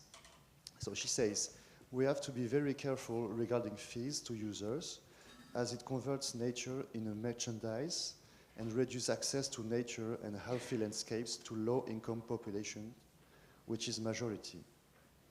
Rather, advancing laws enabling getting funds for conservation and restorations from MPA environmental services like climate change mitigation and adaptation. For example, charting the carbon sinks and reservoirs under Posidonia oceanica meadows with high-resolution seismic reflections, as it has been done off Corsica by Moni et al. And she's giving a link, which I will share with all of you afterwards. Thank you, Elena. Thank you. I actually had seen very quickly that comment appearing on the screen. I will give my view and then I will open, of course, to others. I think, especially in this community here, there is a very, good level of awareness on the risk of merchandising, as it was underlying. It's not something new. It has happened over the past, let's say, 40 to 30 years. I myself specialized in environmental economics, and sometimes I see how that has been used in the wrong way. So, however, I was a bit surprised of the following recommendation. So I'm definitely in agreement with the principle, and I think most of us are. I was a bit surprised of the specificity, basically, of the recommendation, which, of course, are important as such within a broader framework. So I don't know if there are any more comments, maybe, on what has been said, or if there are other comments or reflections around the presentation that we had, but mostly around the recommendations that Carol has presented. Roman, maybe I can go back to the question that I was actually making after your presentation, because I think it could be a good point, actually, of reflection around, the opportunity that the Med Fund is indeed offering for more MPAs to come in, or MPAs to take that model as reference for their more local scale, and again, this issue of the long-term sustainability. Yes, thank you, Alessandra. Yes, I can make some additional comments and information on that. First of all, is that the Med Fund does not fund 100% of the management of the MPA, because we only act as co-funding organization, because the main responsibility are the government, right? So Mediterranean government, when they do create marine protected areas, they have also to dedicate national budget to support the management of those marine protected areas. So this is the reason why the board has decided to support mainly the countries of the south and east part of the Mediterranean Sea, in order for them really to demonstrate that marine protected areas are really good investment, so that they foster investment from the national government to support their own national policies. That is the first point. The second point, when it comes to sustainability, what we have also decided to do is really to support marine protected areas in designing their own sustainable funding mechanism at a local scale. Could be, for example, divers fees, could be boat fees, they could be concessions that they can have, for example, for economic activities that could generate fundings for their day-to-day management costs. So this is something we are also doing. So the whole idea between the sustainable funding is to serve really as, let's say, an incentive of sustainability, but not to replace funding from national government or from other sources. Thank you. Any comment on this or any other point, please?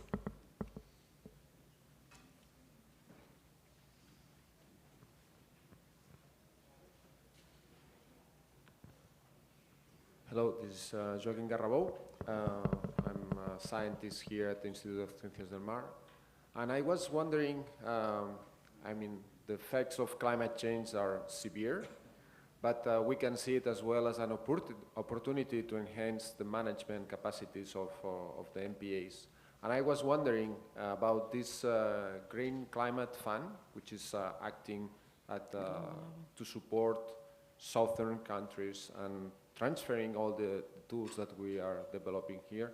I don't know how we could manage, or if there is a way to speed up this kind of mechanism, using the MPAs as well as a source of tackle the climate change adaptation from this funding as well point of view, not only from the ecological and socio-ecological adaptation that we have been speaking. Definitely this is an idea, though, as you know, for sure, the Green Climate Fund is as complicated as the GEF or other, worldwide fund. Actually, They are in a certain way at the moment considering a bit simplifying exactly to be more accessible, but definitely this is among the proposals that could be brought forward. What I was even thinking, I don't know, and maybe you know more than anybody else, how much these financial aspects have been touched upon over the past years, because this could be, something to deepen in the months or years to come, which are the possibilities or the financial modalities apart, from example as the Mud Fund that have in a certain way materialized also at local level, to generate revenues. So this could be definitely an important area to explore. More before we go for lunch, please. Hello, Sarah, environmental consultant from Tunisia. Just a small comment. I think now everyone knows that South Mediterranean countries are facing a very economical and financial problems and political ones. Mm-hmm. So getting their attention to the environmental problems that we are facing, it's very, very hard. And because their main focus are on other things. Civil society and NGO in Tunisia are getting stronger now, and I think in other countries, Arabic countries. So getting funds, it's the most important thing. It's the only way to keep them fighting active and to get more power in our countries. Other thing, I think it's impossible now to talk about biodiversity and conservation without talking about illegal migration. This is, they are so related to each other. So, people now, I think projects and people should relate this. Even when we talk to the governments or to the country, we need, this is something related. If, for example, in Gulf of Gabas, we have 2,000 illegal boats. If, of course, it's going to be impossible now, but if we are able to stop these 2,000 illegal boats, fishing boats, we will have 2,000 illegal boats for illegal migration. So we will not solve any problems. Mm-hmm. So we need to work on this simultaneously. Yes. So that was my comment. I completely agree, and you mentioned just two of the challenges, but there are many other challenges. Actually, what I wanted to comment, but maybe somebody else also can comment, the crisis is not just in the South Mediterranean. We have also big crisis in the North Mediterranean, as you know. So, but this in a certain way unifies, and it's very important actually to stabilize the entire region together. I mean, we have definitely common challenges to look at. So this is to say also that, at least by my experience, I've never seen such a level of cooperation at Mediterranean level. I think it's really happening. So it's a phase of definitely a lot of historical, difficulties and all beyond us. But at the same time, I never seen this determination as in this phase to work together. I mean, and not at a more political level necessary, but at the basis level, which is what will inevitably generate a change. So, but this is, of course, my personal opinion. I'm not necessarily always speaking on behalf of the organization. I'm speaking also as a person, but of course, I'm open to other opinions in this respect. And that's why the concept of multi-level governance, participatory approach, cross-sectoriality are indeed all embedded and progressively mainstreamed. Of course, I mean, at operational level is not so easy. I mean, one thing is to have the concept clear, one thing is to find a good way to operationalize all these concepts in a way that work, yeah? And another thing that I was actually thinking, and maybe we want to close at a certain point also, you tell me, Carol and Kim, when we want to close this session, something that I use myself also as a reference, because I heard, especially at the beginning, the reference to policymakers, to politicians, and so on. First of all, as if they are something separate from us. Let's remember also that by electing, we also do decide. We also come in with our decision. And secondly, however, there is something also to be kept in mind when passing the information. And this was part, actually, of the internal sort of debate that we had, because there were many recommendations. So we were saying, too many recommendations, let's, try to de-instill them and maybe to imagine a long-term plan for things to happen. Imagine you are a politician. You are a politician elected for 2 years. You go and have the opportunity to speak with this community and tell them, okay, I have 2 years of mandate. Tell me what is the most urgent I can help you with. So keep this in mind, because this will help you also to focus on the most important you want to get achieved with the resources that are available at that moment. And that's not because you don't think of the long term. You think of the long term, but while you think of the long term, you have also to think of the resource, the modality of the contribution that are available in that precise moment. So to be able to answer to these type of questions will also help in a certain way to distill and define the next steps.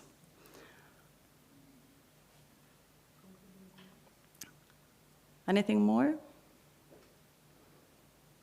Because if not, maybe we can close. Exactly. So we move to the closing session. So please, Kim and Puri, you're welcome with your final and closing remarks for all of us. Thank you very much to everybody for the participation to this session. Thank you.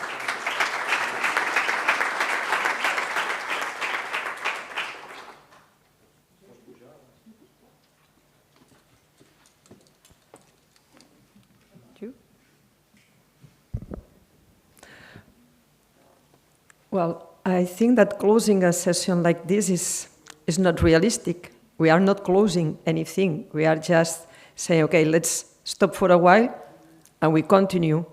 Because what we heard today here in this room is just like a list, not of an ideal list, a realistic list of to-dos, of a common to-dos, of actions that we identify and we commit by participating in the identification and by sharing. Here, we commit to really implement.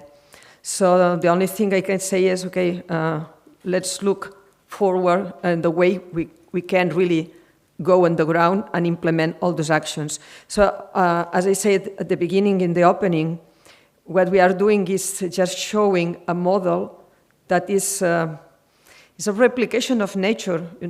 We tend to always pay attention to nature in the classical documentaries. Is the predator and the other hunting and the prey, and this is like competing. But nature is not about this. This is a small part. It's where we put the focus for centuries. We put the focus on the competition. We put the focus on the fight. But what makes nature able to keep the life in the earth is the cooperation. It's not the competition. Competition is just to select the best to cooperate, not to destroy the other, as we are doing in the human society. So we need to replicate, we need to get inspired by nature. I think this was a nice little example of how when we open this possibility, the number of options become infinite. And we just summarize few of them, but each of you that present the summaries, you know that beyond each line, each sentence, there are a lot of little activities, possibilities, and we could just fill thousands of sheets of paper with all those ideas, and this is what we will be doing in the coming months, in the coming years. So this just, it was a biomimetic exercise what we did, just identifying the constituents and then creating a little system. And what characterizes a system is that it has the addition of all the properties of each component, plus other emerging properties that will not exist if we don't connect the different components. So here we are emerging all these infinite possibilities, but that realistic. So at the same time, infinite and reality are connected. We can have this, we can have that, we can have both, or we can have nothing. Everything is possible. It just depends on how we are able to coordinate ourselves and to plan this continuity. We talk from knowledge, we talk from experience, we talk about resources, human resources, economic resources. All these are components. But at the end, what is more important is what do we feel? And put the brain to the service of our heart. If we really want to do this, let's use our rational capacities to really make it able to put in the practice and to deliver.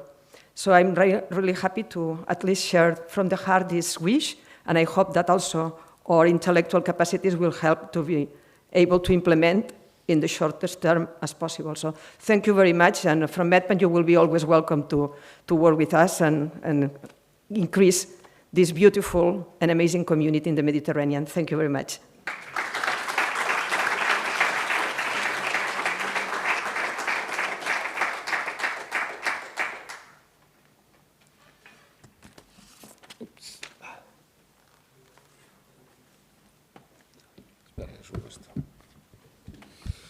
I know that you are waiting for the lunch, so I'm not going to take, hopefully, much time, but there are so many things that I would like to say.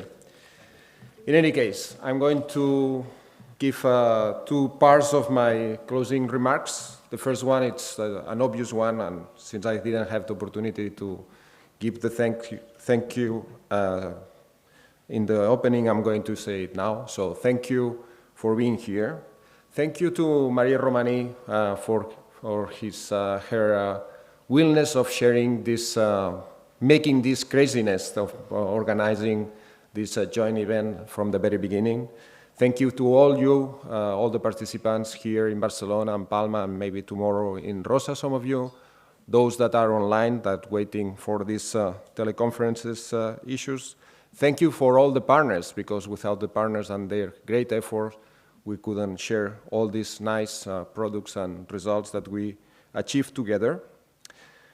A special thanks to the MedPan team, because I know that we put much pressure in our teams to organize this together, as well for the Fundación Marilles and Tony Font that is here. He gave us the real Mallorca experience, I would say, with really nice places and dinners and many things, so thank you to you all. And a special thanks as well for the people here at the ICM and the people that has been supporting the implementation of the project during the last 3 years, more or less. And a special thanks to Nicolás, Macarena, and Paula, that she's not even here because she's arranging probably our lunch. So thank you. And she's suffering because the schedule and everything. So thank you all. So join me in a round of applause to everybody for this.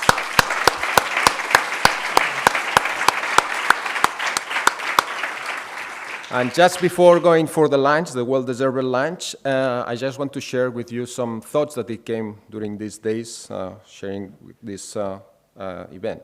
I learned many things. I learned many nice results. I met new people that I didn't know. And I think that we are, for all of us, it has been an opening of new opportunities to make other projects, initiatives, etc. However, don't let's forget that we are living in an emergency time, as it's stated by the ambassador and many of you. We need to move fast and to an effective and impactful way in implementing all these tools that we are doing. It is also true that we live in really uncertain times, you know, the pandemic, now the war, all these things that are happening, the climate change that are hitting every day with news. And these days I was reading a book by Edgar Morin, the French philosopher and sociologist, that he just turned 100 years old. And I want to share a citation that I saw. It was a translation, so I translated from the Spanish to the English, so maybe I lost the sense, but let me try it. It says, to live is to sail in an ocean of uncertainties, supplying oneself in islands of certainty. And I think that in this emergency that we are living, we have this hope, because we know that nature is the solution. And at least we have something where to go. And taking the Moran's citation, I would say that MPAs are our islands of certainty. We know that if we support nature, the solutions are there for us and for the future generation. So we need to strengthen the effectiveness of the existing ones. We need to enlarge the ones that exist. We need to create new ones. So, and to do this, we have to use the instruments, to find instruments that make this happen fast, because we are, as I say, as the ambassador and Puri and all of us, we know that we are in an emergency time, so we need to do it really fast as possible, with all our energies, with all our generosity towards the nature and towards ourselves, because without nature, our society is going to go in a bad way. So I like to finish my intervention, my closing remarks, remembering the motto, the MPA-Engage motto, which is, I added a little bit a new word, sorry Ernesto, but let's together act local and think Mediterranean. Thank you very much.